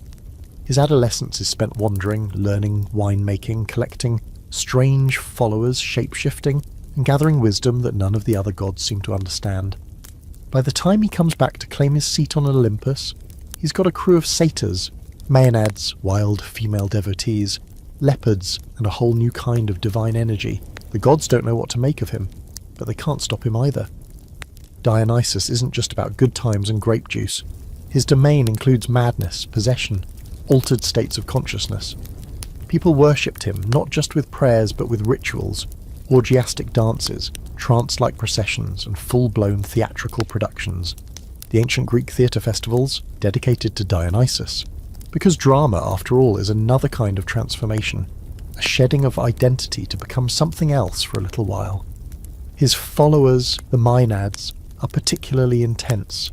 These women, often regular citizens who ditch their domestic lives for a while, are depicted in myth as frenzied and ecstatic, dancing through forests wielding thyrsus, a staff topped with pine cones, and sometimes tearing wild animals limb from limb in a state of divine madness.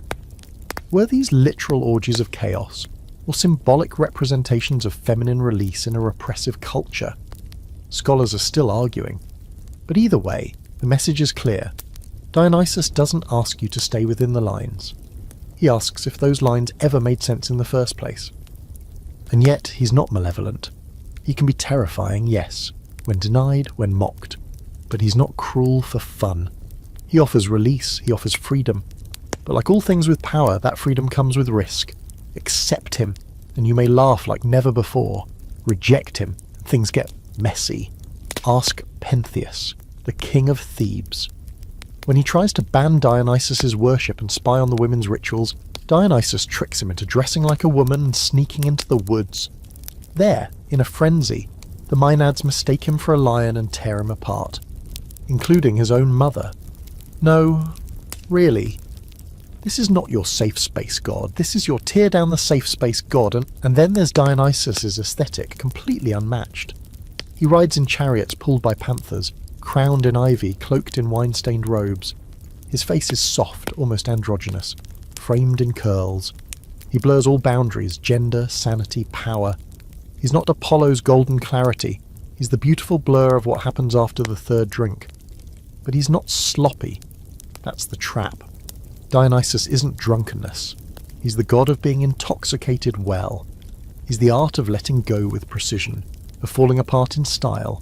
He's also the god of rebirth.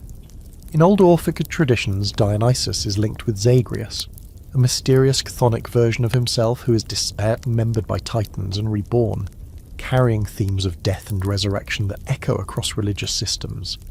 There's something deeply ancient in Dionysus, a core idea that to be transformed, one must first be undone. That joy and pain, creation and destruction, are two sides of the same divine coin.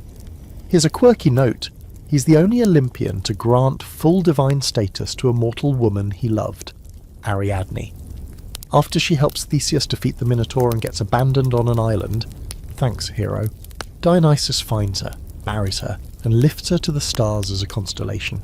He doesn't ghost, he exalts, because when Dionysus loves you, it's all in. And while the rest of the gods often keep their distance from mortals, Dionysus dives right in. He shows up to parties, he blesses the harvest, he lets the theatre masks slip. He walks among us not like a ruler, but like that friend who buys you a drink, pulls you into the dance floor and says, "Forget your name for a while, you're more than that." As for scholarly debates, plenty. Was Dionysus a late addition to the pantheon? Did he come from Thrace, or was he a fusion of older Near Eastern fertility gods? His myths feel layered, like stories built on older stories, some dark, some joyful, all pulsing with the need to break the world open and drink from what spills out. So if you've ever laughed until you cried, or danced until you forgot what was hurting, or stared at the moon and felt it staring back, you've heard Dionysus. Not the chaos, but the grace inside it. And if he ever shows up at your door, wearing ivy and smelling like wine and wildfire, don't resist, just go. He only asks that you leave your name behind. Now let's take a step back from the divine drama, the cosmic affairs, the sword-slinging and wine-sloshing, and light a small fire in a quiet hearth. Because there's one goddess who doesn't shout, doesn't smite, doesn't flirt or fight, but still holds the core of Olympus together.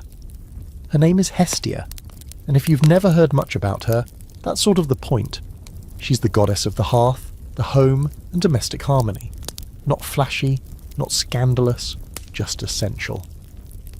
While the other gods were out starting wars or launching seductions that would topple cities, Hestia was keeping the fire going.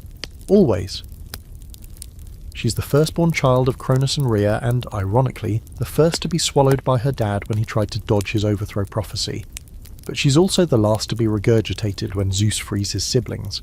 So technically she's both the oldest and youngest Olympian, which feels about right for a goddess who bends time around her in quiet loops of warmth and patience. Hestia's presence isn't towering or glowing. She doesn't descend from the sky or ride animals into battle. Instead, she's the flame in the middle of every house, every meal cooked, every story told by firelight, every simple moment of peace. Those are hers. In ancient Greece, every home had a hearth dedicated to her. Every city-state had a public hearth in her honour. When new colonies were founded, settlers carried a flame from Hestia's sacred fire to light the new one. She was literally the spiritual continuity between old and new, the goddess of keeping things going, not by force, but by constancy. Her personality, as told through myth, is gentle, serene. There are no epic tantrums, no exiles, no divine lovers or vengeful plots. She's a virgin goddess, not because she's icy or disinterested, but because she chose simplicity over spectacle. When both Apollo and Poseidon pursued her, two of the flashiest bachelors in the divine dating pool, she turned them down, nicely, politely, and with enough conviction that Zeus eventually granted her a rare honour, perpetual virginity and the first portion of every sacrificial offering. Let that sink in. While the rest of the Olympians are constantly jostling for power and attention, Hestia calmly receives the first offering at every single feast. She doesn't ask, she doesn't demand, she's just given it, out of respect. She's the spiritual version of someone who says, "No worries, I'm good," and somehow becomes the person everyone actually trusts. There's power in being non-threatening. Hestia has mastered it. One of the few stories that shows her making a real move is about leaving. Yes, that's right. At some point, depending on the version, Hestia voluntarily steps down from her seat as one of the 12 Olympians to make room for Dionysus. Not because she was pushed out, not because she lost relevance, but because she saw what the Pantheon needed and chose peace over position. That's the ultimate flex, being so secure in your power that you don't need the throne to prove anything. A quirky little fact. Hestia has almost no temples in the traditional sense. She doesn't need grand marble structures or mountaintop sanctuaries. Her temple is wherever a flame burns with care, a cook fire, a city's central hearth, a small flickering candle in a dark room. In Delphic tradition, the eternal flame in her honour was never allowed to go out. She was sacred through practice, not display. And while most Olympians tend to leave trails of trauma in their wake, looking at you, Zeus, Hestia doesn't. There are no mortals struck by her wrath, no tragic love affairs or monstrous offspring. She's just there, still, enduring. Some ancient texts barely mention her, which isn't neglect. It's consistency. She's the background hum, the warmth in the cold the goddess people forgot to worry about because she never gave them a reason to. But don't mistake quiet for weakness. In a pantheon defined by chaos and conflict, Hestia holds a kind of divine gravity. Every Olympian can explode in brilliance, but without her flame there's no home to return to. She is the goddess of return, of grounding, of beginning and ending. Every offering starts with her. Every flame that lights a torch, a meal, a sacred vow, begins with her name. And here's a bit of scholarly debate that adds an intriguing wrinkle. Was Hestia once the most important goddess of all? Some researchers argue that in the earliest stages of Greek religious practice, she may have represented the centre of all things, cosmic and domestic. Over time, as mythology shifted toward action-packed tales of war, conquest, and conquest disguised as love, the quieter deities got overshadowed. But in local rural traditions, she remained beloved. Not in the drama of epic poems, but in the daily prayers of families, the sacrifices made before cooking dinner, the whispered thanks as a fire sparked to life on a cold morning. Her name literally means hearth or fireplace. There's no ambiguity, no metaphor, and she is what she symbolises, and that kind of clarity is rare among gods who constantly shapeshift, bicker, and seduce each other's lovers. Hestia never pretends to be anything other than herself. She doesn't need to. If you have ever sat with someone in comfortable silence, or made a meal for people you care about, or lit a candle just to feel a little less alone, you've already honoured Hestia. No dramatic rituals, no lightning bolts required. Just a steady flame, a steady heart. And if the world ever seems too loud, too chaotic, too obsessed with winning and showing off and being heard, remember that somewhere, unseen and still, Hestia's fire is burning, waiting for you to come home. Sometimes the most powerful stories don't roar, they whisper. And among the whisperers, no myth echoes quite like Persephone's. She's the goddess of spring, queen of the underworld, and the living embodiment of contradiction. She is light and shadow, innocence and agency, life and death, all braided together in one complicated divine crown of flowers and ashes. If Hades is the stillness of the grave, Persephone is the moment the first green shoot breaks through it. Her tale begins in a field. A meadow, actually. Flowers everywhere. She's picking them young and radiant, the kind of springtime beauty that makes birds sing out of key. Then the earth splits open. Literally. Hades rises in his chariot, pulled by nightmare horses, and, depending on which version of the myth you prefer, abducts her, seduces her, or carries her off with divine inevitability. It's not a rescue. It's not quite a kidnapping. It's something in between. That ambiguous middle ground is where Persephone always lives. When Demeter, her mother, realizes her daughter is missing, the world stops. Crops wither, animals starve, mortals pray, and get only frost in return. Zeus, seeing that humanity might die out and take his temples with it, finally sends Hermes to retrieve Persephone. Hades, of course, agrees to let her go, but not before she eats a few pomegranate seeds, just enough to bind her to the underworld forever. A contract hidden inside a piece of fruit. The compromise is struck. Persephone spends part of the year above with her mother, and part below with her husband. Her ascent marks spring, her descent marks autumn, and all of nature bends to her comings and goings. She becomes the hinge between the living and the dead, the pivot of the seasonal wheel. But don't mistake her for a passive pawn in someone else's drama. Over time, Persephone evolves. In earlier myths, she's Kore, the maiden, a delicate symbol of fertility. But in later traditions, she's formidable. She rules the underworld beside Hades, not behind him. She's not just the girl who was taken, she's the queen who stays, who holds the keys, who judges the dead and walks the asphodel fields with steady grace. And when you really look at it, Persephone's story isn't about loss, it's about transformation, the descent into darkness and the climb back into the light, the cycle of becoming someone else because the world cracked open and pulled you down with it. She doesn't return from the underworld the same girl who left that meadow. She comes back with shadows in her eyes and a crown that wasn't given, it was earned. She embodies liminality, the space in between things, between maiden and queen, between daughter and sovereign, between innocence and experience. Her presence is felt most in the threshold moments, the first frost, the first bloom, the smell of dirt warming in spring. She reminds us that growth doesn't always look like light. Sometimes it looks like roots pushing through hard soil. A quirky footnote: in some Orphic versions of the myth, Persephone isn't just the daughter of Demeter, she's the mother of Zagreus, a child with Zeus who becomes a dying and rising god figure, associated with Dionysus. It's a complicated, tangled branch of mythology involving dismemberment, reincarnation, and a divine baby who gets eaten by titans. But it positions Persephone as more than a seasonal goddess. She becomes central to the mysteries of life and death, birth and rebirth. That's a lot of narrative for someone often reduced to a flower-picking teen.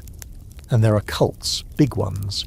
The Eleusinian mysteries, the most sacred rites in ancient Greece, centre on Demeter and Persephone. These rituals promised secret knowledge about the afterlife and a better fate after death. What exactly happened during the ceremonies? No one really knows. Initiates were sworn to secrecy, and somehow that oath held for centuries. But scholars believe the core message was hope, that life leads to death and death back to life again, that Persephone has walked the path ahead of you, and will be there when your own descent begins. Of course, not everyone agrees on the tone of her myth. Some see her story as a trauma narrative, abduction, loss of agency, a forced marriage spun into something more palatable. Others argue that Persephone wields more power than we give her credit for, that maybe she chose to eat the seeds, that maybe she found something in the darkness that she couldn't in the light. Her story has been interpreted through feminist lenses, psychoanalytical theory and agricultural metaphors. She is Persephone the victim, Persephone the goddess, Persephone the threshold. The only thing no one calls her is simple, and that's the brilliance of her myth. It holds space for change. She's not stuck in one shape. She can be both the girl who danced in fields and the woman who sits beside the god of death and commands respect. In a pantheon full of extremes, Persephone contains contradictions. That's her superpower. Even today, her story lingers in the cultural psyche. You see her in the spring blooms and the autumn leaves, in every story of coming of age, in every person who has had to navigate a before and an after. If you have ever felt like your soul has lived two separate lives, one in the sun, one in the shadows, Persephone understands. She's not just a myth, she's a cycle, and she's still moving. If love is chaotic, irrational, and full of bad decisions wrapped in butterflies, then Eros is the god quietly smiling in the background, bow drawn, arrow ready. You might know him by his Roman alias, Cupid, the chubby baby and Valentine's Day cards, but the original Greek version, much edgier, more dangerous. Eros isn't just love, he's compulsion, That sudden, chest-tightening, what am I even doing urge that makes you call your ex or write poetry you'll regret in the morning. And behind all that drama, it's Eros, grinning like a kid who just set off fireworks in your heart and walked away whistling. In the earliest myths, Eros is primordial, born from chaos itself, or maybe from Nyx the night, depending on which ancient poet you ask. He wasn't a cute winged cherub, he was a cosmic force, the glue that made the first atoms fall in love and the universe spiral into being. This version of Eros is awe-inspiring and a little terrifying. Imagine desire not as a feeling, but as a law of nature. A force as real and unstoppable as gravity. That's Eros, one know. Later myths soften him up. He becomes the son of Aphrodite, sometimes by Ares, sometimes not, depending on who was storytelling and how much wine they'd had. In these versions, he's still mischievous, still powerful, but now he's embodied as a young man with wings, a bow, and a very skewed sense of personal boundaries. One golden arrow can make someone fall helplessly in love. A lead one, just as quickly, can make them turn cold. Love and indifference, heartbreak and bliss, delivered in matching quivers. And then we get to the myth of Eros and Psyche, the romantic rollercoaster of Greek mythology, full of secrets, jealousy, talking towers, and trust issues galore. Psyche, a mortal so beautiful she starts drawing worship away from Aphrodite herself, gets cursed by the goddess of love, who sends Eros to make her fall in love with something monstrous. But when Eros sees her, he slips. He falls in love, and that's when things get delightfully messy. Eros hides Psyche away in a palace, where he visits her only at night and tells her never to look at him. She's lonely but falls for him anyway, until her sisters plant doubt in her mind. She lights a lamp one night while he sleeps and sees him in all his divine beauty. But a drop of hot oil falls from the lamp and wakes him. He flees, heartbroken, and she's left alone. Cue the heartbreak montage. Psyche, undeterred, begins a series of impossible tasks, carrying water from the river Styx, sorting grains overnight, descending into the underworld to win him back. She completes them all. Eventually even the gods take pity. Zeus himself grants her immortality, and she and Eros are reunited. Soul and desire finally together, literally, because Psyche means soul. Their daughter, Hedone, becomes the goddess of pleasure. You can't make this stuff up. Well, unless you're the Greeks. This myth hits different from most of the others in the pantheon. It's not about conquest or tragedy. It's about love as a journey. About the soul enduring trials to unite with desire. It's messy, it's unfair, it's beautiful, and very human. Eros, who spends so much time messing with others' hearts, finally gets caught in his own net. And when he does, he becomes something more than a trickster. He becomes vulnerable. But don't be fooled. Eros never fully retires. He still lurks at the edges of myths, shooting off arrows when bored, nudging heroes into dumb crushes or queens into political disasters. He's love at first sight, yes, but also lust without logic, obsession without outcome, longing that won't quit. If Aphrodite is the slow burn of beauty, Eros is the spark that catches your sleeve on fire. A quirky little sidebar. In some philosophical texts, particularly in Plato's Symposium, Eros gets a full rebranding. He's described as a daemon, a spirit between gods and mortals, constantly yearning and pushing us to seek beauty, wisdom, and connection. Not just carnal love, but the hunger to transcend ourselves, which is basically Plato's way of saying Eros is trying to help you become your best self via emotional chaos. Scholars have argued for ages over what Eros really represents. Is he simply erotic desire, a symbol of divine longing, a metaphor for creativity, the way attraction fuels poetry and art and catastrophic romantic decisions? Or is he just what happens when you mix hormones with the poetic soul of an ancient Mediterranean culture? The truth is, Eros is all of it. He's whatever happens when your chest aches and your brain stops working. He's the god of bad timing, great kisses, and songs you can't listen to without thinking of that one person. You don't worship Eros. You survive him. You write letters you don't send. You stare at photos. You walk by someone's house accidentally. You text just checking in, and maybe once or twice it works. You fall in love, you light the lamp, you get burned, you keep going, because that's what Psyche did. And Eros, struck by his own arrow, learned to love in return, so next time your heart's racing for no reason, or you feel yourself slipping into something you know is dangerous but feels so right, don't curse it too much. It might just be Eros out there in the cosmos, reminding you that love, real love, is always a little foolish, and that sometimes the biggest myth is thinking you're immune. In the Symphony of Olympus, where gods clash and thunder rumbles and divine egos swell larger than Mount Etna, there's a quieter force humming beneath it all. A chorus of inspiration, laughter, and that strange moment when lightning strikes your brain with an idea so good it makes your toes curl. Enter the Muses, 9 sisters, 9 spirits of creativity, 9 goddesses who never demand worship but somehow make everything worth remembering. If you have ever written something that felt guided, painted something that painted you back, or sung a tune that cracked your soul open, you've heard them. Or maybe they've borrowed you for a moment. The Muses are the daughters of Zeus and Mnemosyne, the titaness of the memory, which makes perfect sense. Creativity and memory, imagination and the past together, birthing inspiration. According to legend, Zeus slept with Mnemosyne for 9 consecutive nights, classic Zeus, and each night produced 1 muse. That's the math of myth, apparently. Passion plus memory times 9 equals divine inspiration in 9 flavours. Their names: Calliope, epic poetry; Clio, history; Erato, love poetry; Euterpe, music; Melpomene, tragedy; Polyhymnia, hymns; Terpsichore, dance; Thalia, comedy; and Urania, astronomy. Yes, even the stars needed a muse.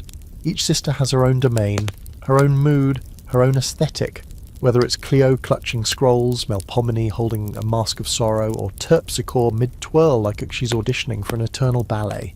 Together they form the divine support staff for human culture. Artists, poets, musicians, and orators would invoke the Muses before beginning anything serious. Even Homer opens the Iliad with "Sing, Muse," as if he knows he's just the mouthpiece. You don't create in a vacuum. The Muses are the wind behind the sail, the breath behind the voice, the divine nudge that turns blank pages into something that echoes. But they're not just muses in the modern passive sense, lounging in gauzy robes waiting for painters to sketch them. These goddesses are active, powerful, capable of uplifting or abandoning. When they favour you, it feels like your words write themselves. When they leave, it's like staring at an empty stage in your brain, waiting for actors who never arrive. They were originally worshipped on Mount Helicon, and later on Mount Parnassus, sacred peaks where springs of inspiration literally bubbled from the earth. The spring of Hippocrene, said to be created by a stomp of Pegasus's hoof, was sacred to them. Drink from it, and your tongue might be lit with divine fire, or you might just wander around composing awkward limericks. That's the gamble. Quirky fact. In some older traditions, there weren't 9 muses. There were 3. Or sometimes just 1.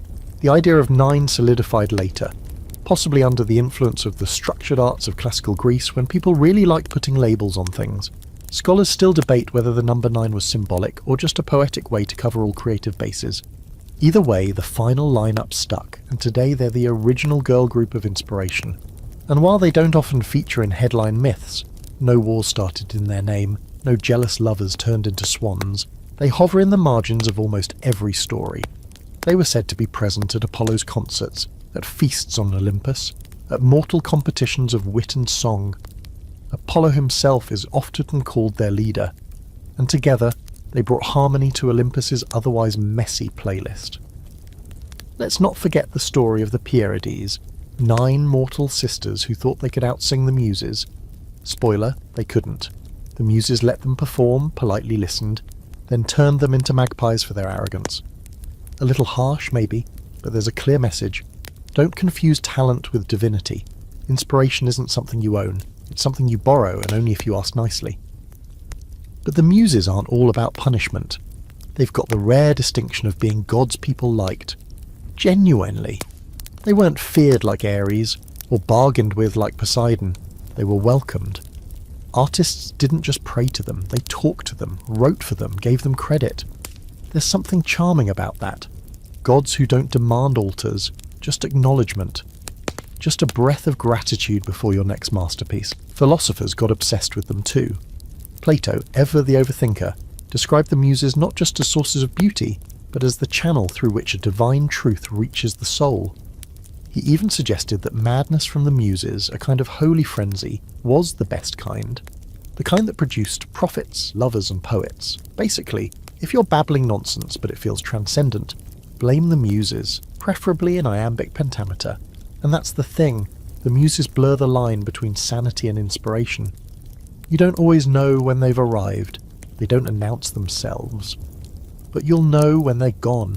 They are flow, they are clarity, they are the quiet click when everything suddenly makes sense.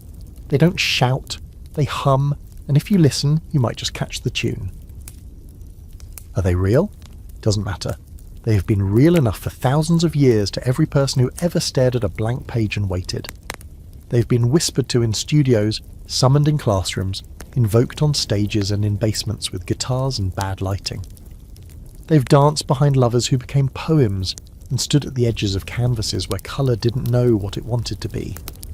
So if you're stuck, creatively paralysed, and 3 cups of coffee in without a single useful sentence, maybe pause, light a candle, take a breath, whisper to the muses. They might just be listening, or laughing, or turning you into a magpie. Either way, you'll know you tried. If the Olympian gods were a workplace, which honestly, they kind of are, then Nemesis is the one quietly keeping the receipts. You won't see her at the centre of parties, or tangled up in scandalous love triangles, or throwing thunderbolts. No, Nemesis is behind the scenes, wearing something simple but terrifyingly tailored, watching and waiting for you to get exactly what you deserve. She's the goddess of retribution, balance, and cosmic justice. If someone flies too close to the sun, Nemesis is the one who reminds them where the ground is. Her name says it all. Nemesis comes from the Greek nemein, meaning to give what is due. And she's not just about punishment, she's about proportion. When someone has too much of power, wealth, pride, luck, she steps in to restore equilibrium. She doesn't hate happiness, she hates hubris. The kind of pride that flips the bird to the gods and assumes the world will just keep handing over trophies. That's when Nemesis puts on her quiet smile, cracks her knuckles, and opens a very old ledger. Unlike the flashier deities, Nemesis doesn't appear in tons of dramatic myths, but she's always present, like gravity, or that look your mum gives you when you've just crossed the line and don't know it yet. She doesn't act out of rage or jealousy, she acts with cool calculation, and when she moves, the consequences feel eerily tailored to the offender. It's not about wrath, it's about symmetry. Take the story of Narcissus, the guy who makes every mirror selfie in history look modest. He was beautiful and knew it, scorned everyone who dared love him. Eventually, one of the people he rejected, in some versions it's the nymph Echo, prays for justice. Nemesis hears. She leads Narcissus to a pool where he falls in love with his own reflection and wastes away staring at it. Classic clean, and so perfectly on brand it practically has her signature at the bottom. Or consider anyone in Greek myth who gets a little too loud about how great they are. Kings who brag about being better than the gods, queens who boast about their flawless kids, warriors who claim immortality before the final battle. Spoiler, they all get a visit from Nemesis, sometimes in the form of a lost battle, sometimes a storm, sometimes a good old-fashioned fall from grace so hard you can hear the thud echo for centuries. Her appearance varies in ancient art and literature, but she's often portrayed with wings, a sword, a balance scale, and sometimes a wheel, symbolising how fortune turns and how no position on top is ever permanent. She might carry a measuring rod, a bridle, to rein in excess, or a scourge. You know, just light accessories for divine bookkeeping. Worship of Nemesis wasn't wild or frenzied. It was serious, respectful. Her most famous temple was at Rhamnous, northeast of Athens. The cult statue there, crafted by the sculptor Agracretus, was made from marble originally intended for a Persian victory monument, an ironic twist Nemesis herself probably would have approved of. Visitors came to honour her, not to ask for blessings, but to acknowledge limits. You didn't ask her for more, you asked her to keep things fair. And here's the thing, in a culture obsessed with balance and moderation, Nemesis wasn't feared, she was necessary. The Greeks had a word for what she counters: hubris, excessive pride or arrogance, and they believed that whenever hubris went unchecked, it created an imbalance in the world. Nemesis was the red thread stitching the tear back up. She was the no-nonsense force reminding even kings and heroes that yes, you are very shiny and important, but guess what? You bleed like everyone else. A quirky aside.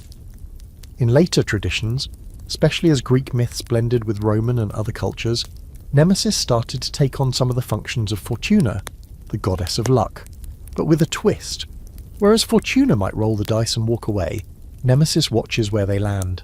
She's not randomness, she's the pattern beneath the chaos, the echo of your own choices, looping back toward you like a divine boomerang. Scholars sometimes debate whether Nemesis was ever truly Olympian, as in part of the 12. Most say no, she's more of a primordial force or a conceptual goddess, like Themis, divine law, or Dike, justice.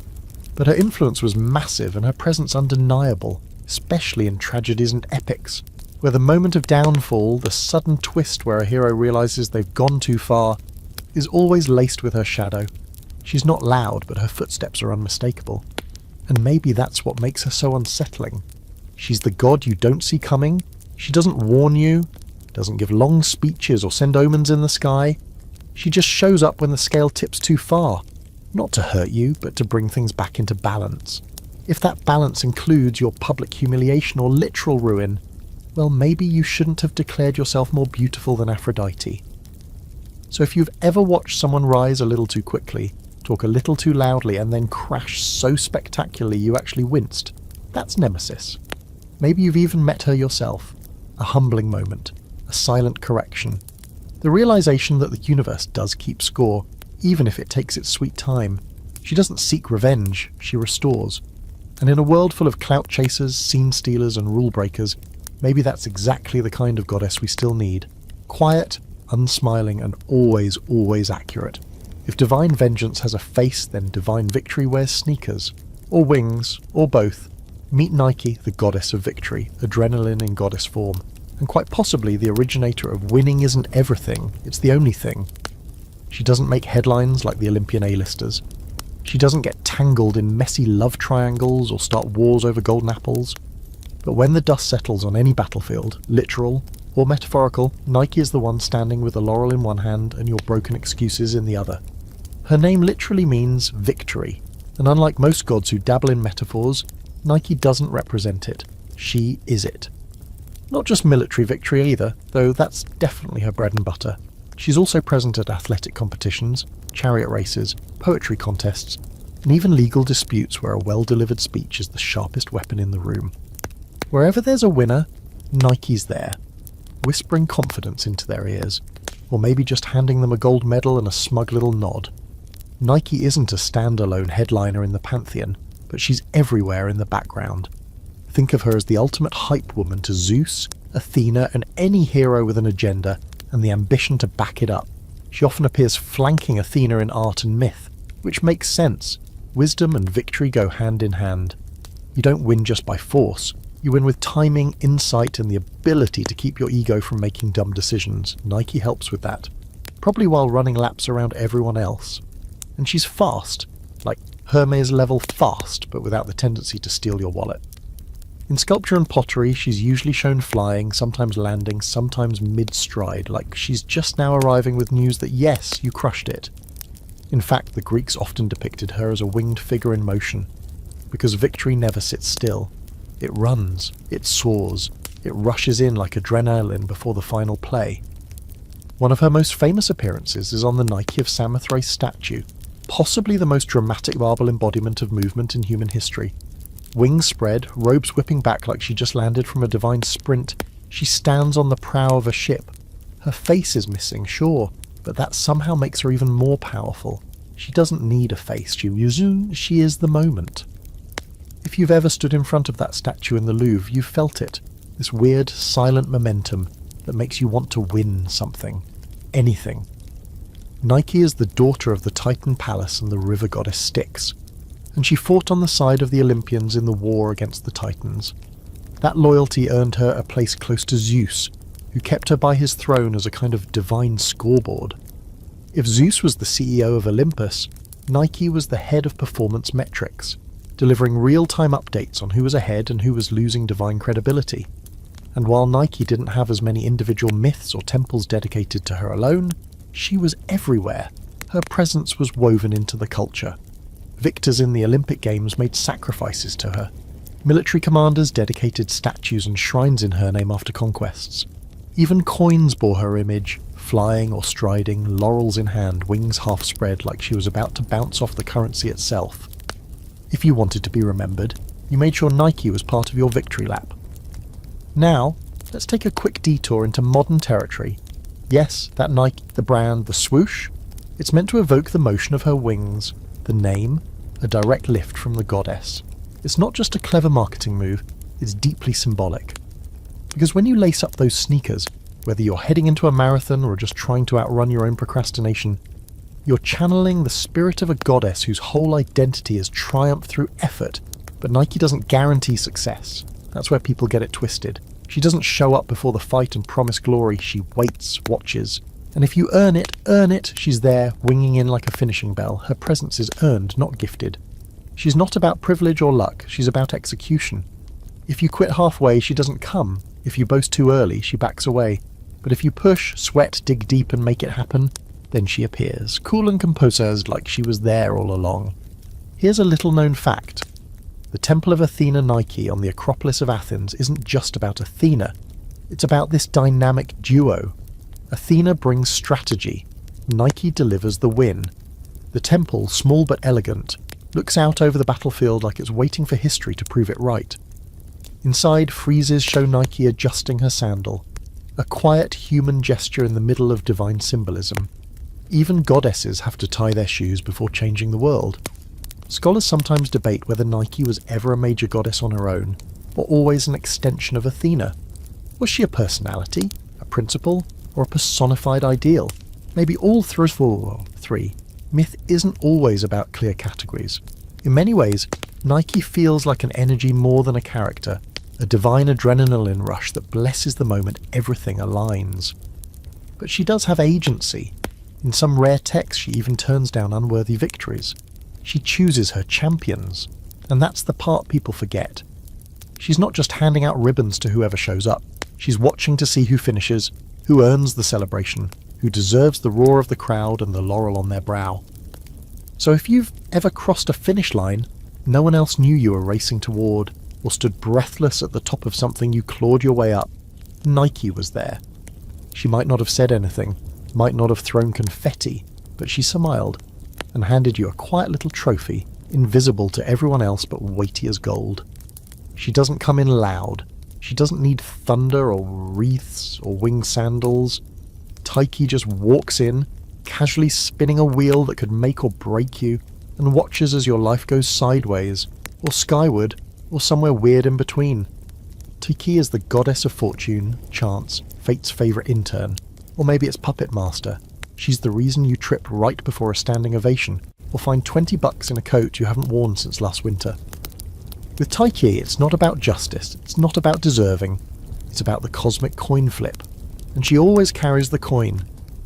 In the golden age of the Olympians, Taiki isn't quite centre stage. She doesn't sit on one of the famous 12 thrones. But as Greek society becomes more chaotic, empires rising and falling, cities booming and burning, Taiki gets her spotlight. Because when humans feel out of control, they start paying attention to the goddess who's been quietly steering the chaos from the back row, with a half smile and a tilted crown. She's usually depicted holding a cornucopia in one hand, spilling out random blessings, gold coins, fruit, riches, and a rudder in the other, guiding the fates of mortals like she's steering a ship that doesn't always know where it's headed. Sometimes she stands on a ball or a wheel just to hammer home how shaky the whole business of existence really is. Stability, try again. Predictability, hilarious. With the Taiki, it's all about surprise. Her most iconic representations come from the Hellenistic period, when individual cities started to adopt her as their patroness, their Taiki. You'll find statues of her wearing city walls as a crown, literally, not metaphorically. Fortified stone crowns with gates and towers, like she just ripped them off the skyline and perched them on her head. Why? Because the well-being of entire city-states was believed to hinge on her whim. You could build the strongest navy, the finest temples, the best olive oil export game in the Aegean, and still lose it all because Taiki decided to yawn and look the other way. One of her more subtle, but deeply unsettling symbols is the blindfold. Not always present, but implied. It's not because she can't see, it's because she doesn't need to. Fortune isn't about fairness. She'll hand a kingdom to a fool and hand a hangnail to a philosopher just to see what happens. She's the original let's roll the dice and find out energy. It's deeply disorienting. It's also deeply relatable. And Tyche isn't all about blessings either. Her shadow twin, occasionally listed as Nemesis, sometimes Fortuna's darker aspect in Roman myth, shows up to balance the scales when Tyche tips too far in one direction. It's not that Tyche wants to create imbalance, it's just that balance isn't her job. She gives, she takes, sometimes both at once. The rest is someone else's mess to clean up. Now, here's a fun little side story that tells you exactly who you're dealing with. The story of Polycrates, a ruler of Samos. He was so absurdly lucky, military victories, wealth, allies, that even his enemies were freaked out. His friend Amasis, pharaoh of Egypt, told him, "Dude, the gods don't like that kind of luck. Do something to ruin it or they'll do it for you." So Polycrates tosses his most prized ring into the sea. Smart move, right? Except days later, a fisherman catches a huge fish, and inside its stomach is the ring. Tyche just boomeranged his bad luck rejection right back at him. Later, he gets betrayed and crucified. The lesson? You can't outmaneuver Fortune, especially when she has a sense of humour. Quirky fact, Tyche eventually became so popular that even the Romans gave her a glow-up as Fortuna, and she thrived. The cult of Fortuna expanded rapidly. Shrines, altars, statues, you name it. Romans worshipped her in several aspects. Fortuna Redux for safe returns, Fortuna Virilis for romantic luck, Fortuna Muliebris for married women. There was a Fortuna for literally every category of possible life turbulence. It was like divine insurance, with zero guarantees. Scholars love to chew on Tyche because she reflects this shift in ancient religious thought from a tight, rule-based cosmos, where virtue was rewarded and hubris punished, to a looser, more chaotic universe. In earlier myths, gods respond to mortal choices, but with Tyche, the universe just happens to you, no moral filter, no long speeches, just the weird, arbitrary role of existence. It's deeply existential and a little terrifying, also kind of modern. Some think Tyche's rise mirrors the increasing unpredictability of the real world for the Greeks and later the Romans, especially as empires got too big to understand and wars started involving entire regions instead of city-states. When the world gets messy, capricious and confusing, people stop asking, "What did I do wrong?" and start asking, "What did she roll today?" Tyche became the cosmic answer to, why is everything on fire and why am I winning while my neighbour gets struck by a meteor? And still, Tyche's presence isn't always cruel. Sometimes she surprises you with a break just when you've given up. A lucky meeting, a sudden windfall, a moment where the path clears, and you don't even know why. That's her too, the nudge, the twist, the open door you didn't see coming. So if you're ever sitting at a crossroads, weighing your options, feeling like none of them make sense, but still something pushes you forward, it might be Tyche turning the wheel. Whether it lands in your favour, that's another story. Because with her, it's never about what you've earned. It's about where the ball lands, and how you walk once it does. Imagine a boardroom at the top of the world, golden thrones, never-ending nectar, immortal egos slouched in glimmering seats. This is Olympus, sure, but beneath the divine dazzle, it's also just office politics. Petty rivalries, side glances, power moves disguised as prophecies. The Olympian gods aren't just celestial beings, they're co-workers in an eternal company with zero turnover and a major HR problem. And the meetings, absolute chaos. At first glance, the hierarchy seems simple. Zeus on top, everyone else in some kind of star-powered pecking order. But it's never just about titles, it's about influence. Who shows up to the table? Who actually gets listened to? Who can throw a tantrum that sends ripples through reality and still get invited to next week's ambrosia tasting? Welcome to the Olympian Inner Circle, where the seating chart is written in thunder, but the alliances change with the wind. Zeus, obviously, acts like the CEO. Technically in charge, he throws the weight of authority around, making declarations, launching divine punishments, and pretending he's the moral compass when really, he's just trying to cover up his latest escapade involving a swan and someone else's spouse. He holds the thunderbolt, sure, but half the time, he is just trying to keep the rest of the board from walking out or starting a mutiny. Hera, his queen, might not hold the lightning, but she controls the long game. She remembers everything. and her strategic grudge-holding makes her terrifying in every debate. She doesn't yell, she waits, and when she speaks, even the loudest gods suddenly remember they left something cooking on Olympus's metaphorical stove. Then there's Athena, the silent power in the room. She doesn't grandstand, she calculates. She listens with those cool owl eyes, waits for everyone to dig their own grave with words, and then drops one sentence that shuts the whole thing down. If Zeus is the king and Hera is the queen, Athena is the advisor they both hate to admit they need. Apollo brings charisma, music, and way too many unsolicited opinions. He'll interrupt a meeting just to quote a poem he wrote the night before. Artemis? She's often not even there, off in the woods, avoiding group projects.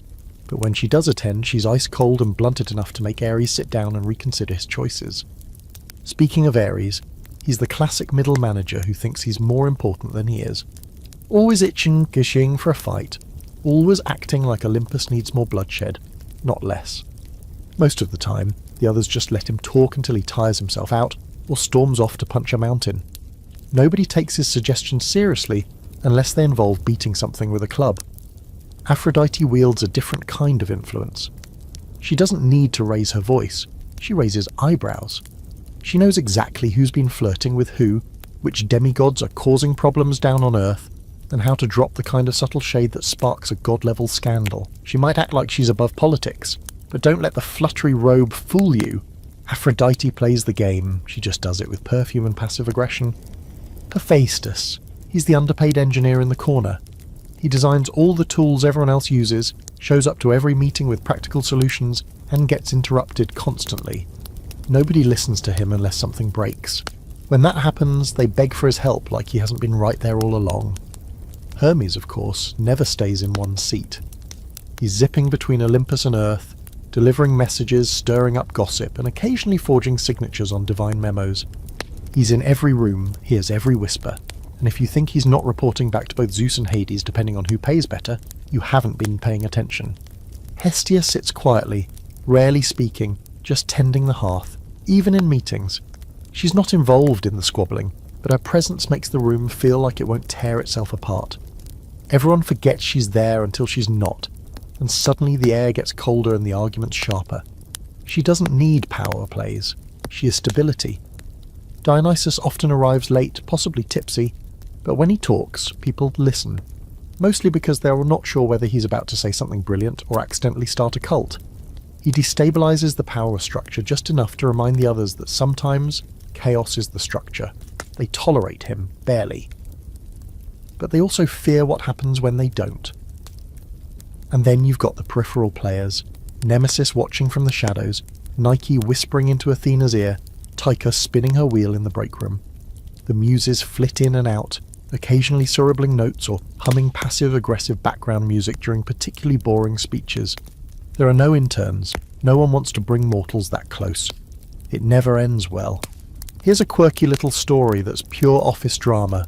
The time Poseidon and Athena fought over who should be the patron god of Athens. They both pitch gifts to the city council.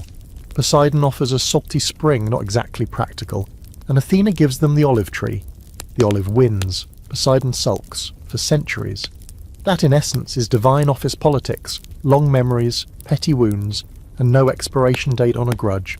And the debates aren't just about power, they're about pride, mortals, who gets credit for a city's victory, who gets blamed for its downfall, who gets to name a star, curse a bloodline, or approve a hero's epic journey.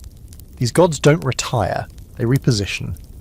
Every meeting, every feast, every divine intervention is a strategic move on an immortal chessboard that spans continents, generations, and at least 3 realms of existence.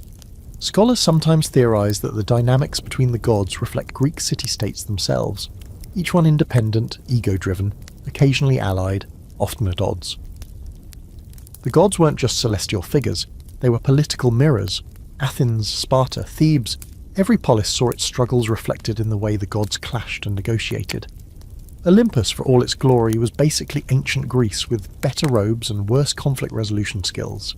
So if you've ever been stuck in a team meeting where nobody agrees, where someone throws a tantrum and someone else quietly solves everything but gets 0 credit, congratulations, you've already survived a day on Olympus, Just pray no one there decides to turn you into a tree because you didn't back their marketing idea.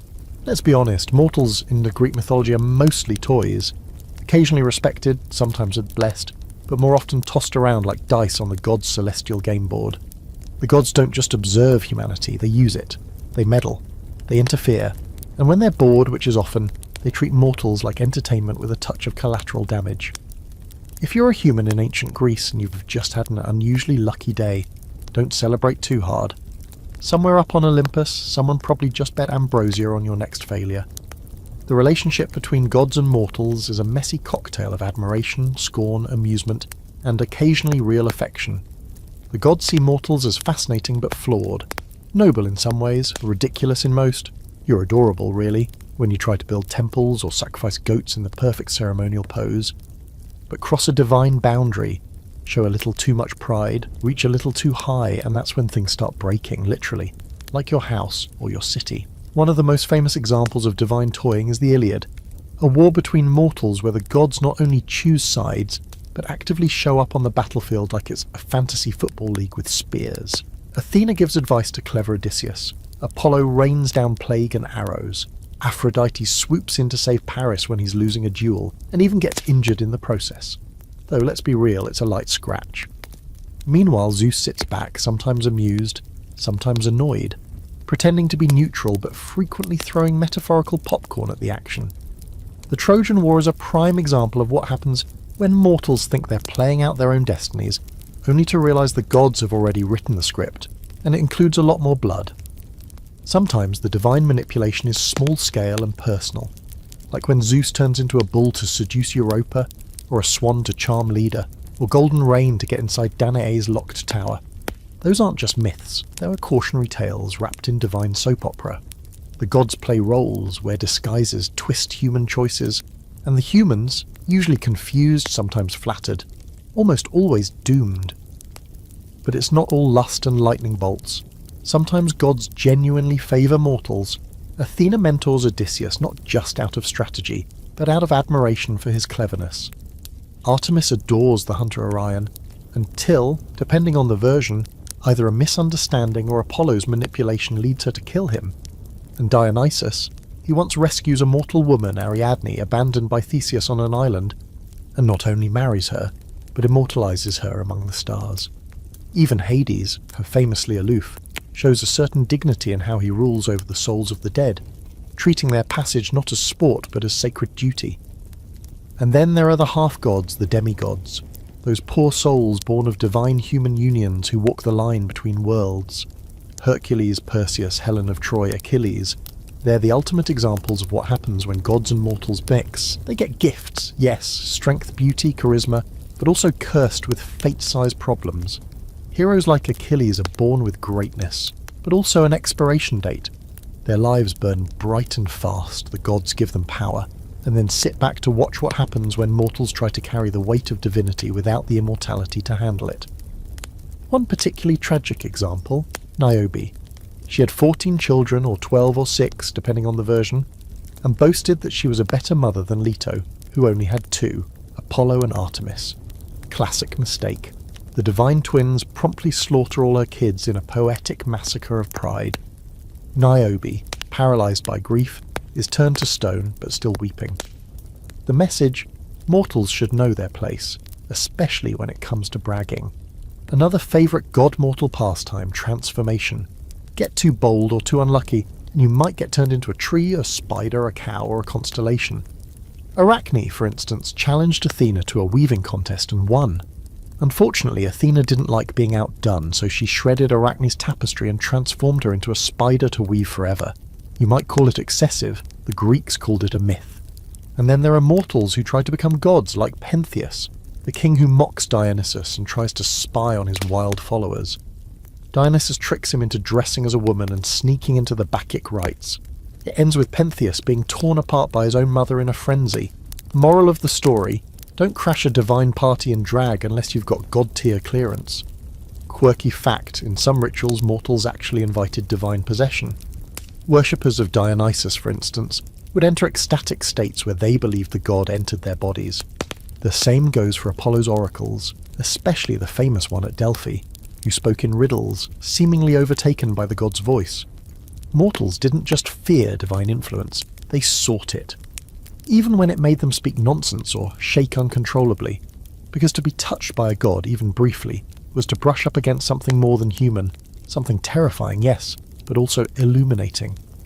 Scholars still debate how seriously ancient people took these myths, whether they believed them literally, symbolically, or somewhere in between. But there's no doubt the stories served a purpose. They made sense of randomness, explained triumphs and disasters, gave structure to the chaos of life, and they reminded people constantly that their lives were not entirely their own. Because to the gods, mortals are fascinating, fragile, and sometimes hilarious, but mostly we're the medium through which they play out their own endless dramas. If we fall in love, or die gloriously, or weep beneath a sky streaked with the divine indifference, it's all part of the show. So if the gods ever take an interest in you, beware. You might be blessed, you might be cursed, but most likely you're just this evening's entertainment. The thing about gods is, no matter how eternal they seem, nothing lasts forever. Not even Olympus. As the centuries rolled on, something strange began to happen. The world changed. Mortals changed. And the divine soap opera that had once crackled with lightning and echoed through marble temples slowly began to dim. Not with a bang, but with a long philosophical shrug. The end of the Olympian reign wasn't marked by a cosmic war or some giant monster chewing through Mount Olympus. It ended the way most dynasties do, not with defeat, but with people simply moving on. By the time the classical period gave way to the Hellenistic era and then to Roman rule, the gods were already going through a kind of midlife crisis. People still built temples, yes, still offered sacrifices and prayed for harvests and victories. But things were shifting. The old stories were being reinterpreted, reshuffled, sometimes even mocked. Philosophers like Socrates and Plato weren't exactly Zeus fanboys. They didn't deny the gods outright, at least not in public. Ask Socrates how that worked out. But they started to question the morality of these divine figures. Was it really okay for the gods to lie, cheat and destroy lives for fun? Should divinity reflect the best of us, or just the most powerful? Plato famously argued that if gods are truly good, they can't behave the way Homer described them. So either the poets were lying or the gods weren't as great as people thought. This wasn't just idle speculation. It was the beginning of something bigger. The idea that the divine might be more than a person with a thunderbolt and a grudge. That maybe what we worshipped shouldn't look like us, but better than us. Meanwhile, the Romans were busy doing what Romans do best, appropriating Greek culture and rebranding it. The gods got Latin names, Roman backstories, and a fresh set of political duties. Jupiter instead of Zeus, Venus instead of Aphrodite, Mars instead of Ares, though with a little more military competence. The gods were still honoured, but more like mascots than personal forces of nature.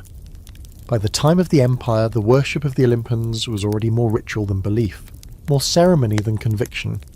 And then came the real game changer, Christianity. When monotheism hit the scene, it didn't arrive quietly. The early Christian movement was radical, absolute, and allergic to pantheons. Gods with human flaws? Gone. A family of deities squabbling over love triangles? Not exactly the vibe of the New Testament. Instead, there was one God. All-powerful, all-knowing, no thunderbolts thrown in jealousy, no romantic shape-shifting, just one eternal being who expected obedience and offered salvation in return.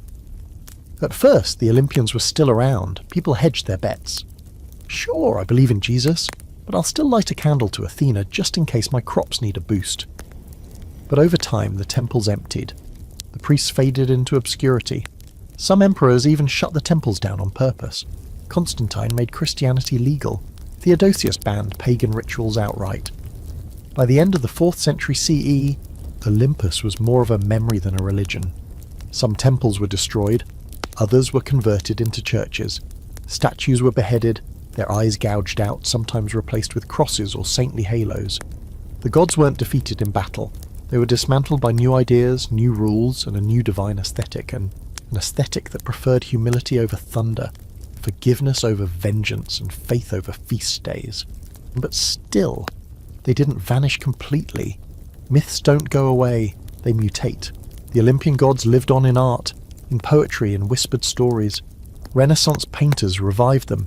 Enlightenment thinkers re-examined them, and modern writers turned them into everything from comic book characters to self-help metaphors. They found new homes in novels, operas, museums, and eventually in movies and memes. Even in their fall, they refuse to be forgotten. There's a fringe theory, quirky but oddly compelling, that says the Olympians didn't disappear. They just retired. Maybe they looked at the rise of Christianity and thought, you know what, let's clock out. Maybe Hestia went back to her hearth, Poseidon sunk into the ocean for a long nap, and Dionysus just kept partying in some dimension slightly sideways from ours. After all, immortality doesn't require relevance. The gods can be quiet without being dead. Some modern scholars even compare the decline of the Olympians to the psychological shift in how humans viewed themselves. The ancient gods, with all their flaws, reflected a world where humans were at the mercy of fate and nature. But as people gained more control, through science, through empire, through philosophy, they needed their gods to evolve too. Less personal, more universal, less messy, more perfect. Still, in ruins across the Mediterranean, their stories whisper. In cracked columns and moss-covered altars, you can feel them. Aphrodite brushing her hair by the sea, Athena pacing before a battle, Hermes slipping unseen between shadows. They may not answer prayers anymore, but they still echo in imagination. And ironically, in losing their temples, they gain something more permanent, mythological immortality. No one really believes in Zeus these days, but everyone knows who he is. That's a kind of divine afterlife the newer gods don't always get. The Olympians may have fallen from religious worship, but they rose into archetypes. So maybe Olympus didn't fall, maybe it faded. Like the end of a play where the lights dim and the actors walk off stage. The show is over, but the characters, they linger. In books, in stories, in the corners of your mind when thunder rolls or a coin flip feels a little too charged, or love strikes like an arrow you never saw coming. Because gods don't die, not really, they just change form. So here we are, the last chapter. The gods have drifted from their thrones, their temples are mostly in ruins, and nobody sacrifices goats anymore to get good weather. But if you think the Olympians are gone, think again. They may have lost their seats on the divine board of directors, but they've staged one of the greatest comebacks in history, rebranded, repackaged, and reliving their glory in ways they probably never saw coming. Forget Mount Olympus. These days, the gods live in your textbooks, your TikToks, your comic books, your tattoos. Welcome to the era of cultural immortality. Start with pop culture. If you've seen a superhero movie in the last decade, odds are good that one of those flying, glowing, smirking powerhouses owes something to an Olympian. Wonder Woman? Straight up Amazonian with ties to Zeus himself. Percy Jackson? A whole literary empire built on the idea that demigod teenagers still walk among us, awkwardly trying to survive high school and the occasional Minotaur. Even Thor, yes, technically Norse, has carved out his god of thunder real estate in Hollywood's modern Olympus, often standing shoulder to shoulder with characters who could easily be Athena in combat boots or Hermes with a smartphone. The gods show up in video games too. Ever played Hades? Congratulations. You've already spent quality time with an entire dysfunctional divine family tree while fighting your way through literal hell. In that world, the gods don't just give you powers, they give you commentary. Snarky, petty, charming commentary. The ancient myths may be thousands of years old, but they're still sharp enough to carry entire gaming franchises on their backs. And then there's fashion. Yes, fashion. Designers name collections after Hera and Aphrodite. Runways feature capes that scream Zeus on a Tuesday. There are perfume ads that channel Dionysus. Decadent, wild, dripping with temptation. The Olympians have become symbols not just of divinity, but of style, mood, and attitude. Want to sell a lipstick? Call it Artemis Flame. Launch a new cologne? Try Poseidon Noir. The gods have become brands, which, if we're being honest, they always kind of were. Even academia can't let them go. Mythology classes still dissect their stories with surgical precision. Historians debate whether Athena was more of a warrior or a philosopher. Psychologists, thank you, Freud and Jung, have turned the gods into archetypes for understanding human behaviour. Aphrodite as the anima, Ares as the shadow, Zeus as the overblown father figure with control issues. No comment. In classrooms and dissertations, the gods are more alive than ever, just less likely to throw a fireball mid-lecture. And let's not ignore the weird corners of the internet. Forums full of self-proclaimed Hellenic pagans still worship the old gods with modern flair. Think digital altars, virtual offerings, prayers typed in Discord servers. It's fringe, yes, but growing. For some people, the Olympians never stopped being real. They've just evolved to match the age. No more goat sacrifices, just candles and emojis. Honestly, the gods would probably be into it. Hermes would be a meme lord. Dionysus would run the biggest festival server. Aphrodite? Definitely like an influencer. She'd crash the algorithm daily. Quirky fact time. Some of the ancient statues of the gods were so iconic that even after temples were abandoned, artists in later centuries couldn't stop replicating them. Roman emperors would order marble copies for their palaces. Renaissance sculptors would take the poses and rework them for saints and angels. Even in death, the Olympians were hard to shake. There's something about the human form stretched into divine ideal, muscles too perfect, gazes too confident, that still hits deep. We haven't stopped chasing those aesthetics. We've just swapped the marble for Instagram filters. And there's something deeply human about this whole thing. The gods were never just about lightning bolts and eternal feasts. They were mirrors. Amplified reflections of us. Our ambition, our jealousy, our love, our destruction. They were complicated, and that's why they stuck. A flawless god is boring. A god who cheats, lies, loves and weeps, that's someone we recognise, even if they live on a mountain made of clouds. There's also comfort in them, oddly enough. In a chaotic world full of uncertainty and bad weather and existential dread, the Olympians offer something ancient and weirdly grounding. They're not here to save you, no, but they get you. They've made worse choices than you, they've loved harder, failed louder. Their stories don't promise salvation, they promise spectacle, and sometimes that's enough. Scholars still wrestle with the question, were the gods ever truly believed in the way later monotheistic religions define faith? Or were they something else? Part theatre, part ritual, part social glue? Maybe the Greeks didn't believe in Zeus so much as they believed in what he represented. Authority. Chaos. The unpredictability of life wrapped in a beard and a thunderbolt. And maybe that's what's happening today. We don't believe in Olympus, per se, but we believe in story, in archetype, in the electric charge of mythology.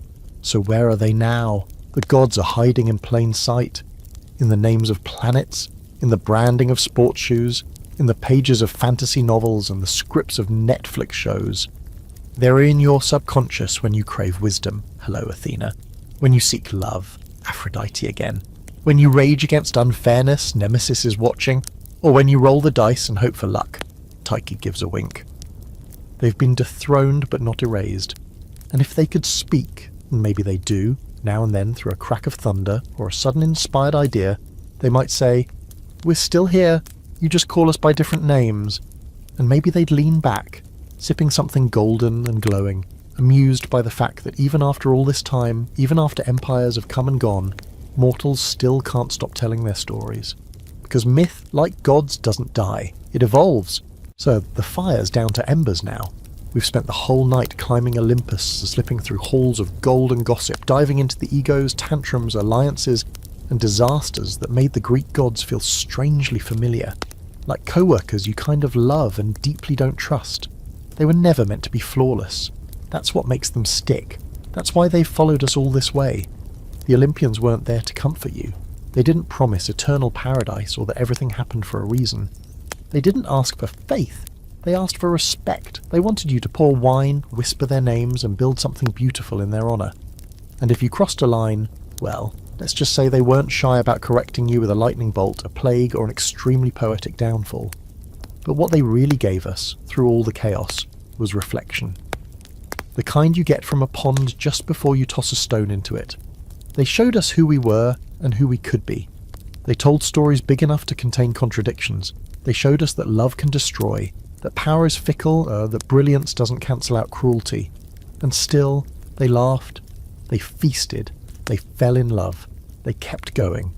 That's the secret. Immortality isn't just about never dying, it's about always being told. And the Olympians? Oh, they're being told. They're carved in statues, reimagined in comics, whispered into poems and turned into hashtags when the moment's just dramatic enough to call for a little divine flair. They're not gods we serve anymore. They're gods we remember. So here's to Athena's insight, to Dionysus's wild nights, to Artemis's independence, and to Hermes' slippery grin. Here's to Persephone's quiet strength and Hera's strategic rage, and Hephaestus's steady hammer. To all the myths that never really ended, just shifted. Now, let your eyes drift. The fan hums in the corner, steady like a distant sea. The light is low, soft around the edges. Olympus is quiet for the moment. Maybe the gods are sleeping too, or watching us, amused from just behind the clouds.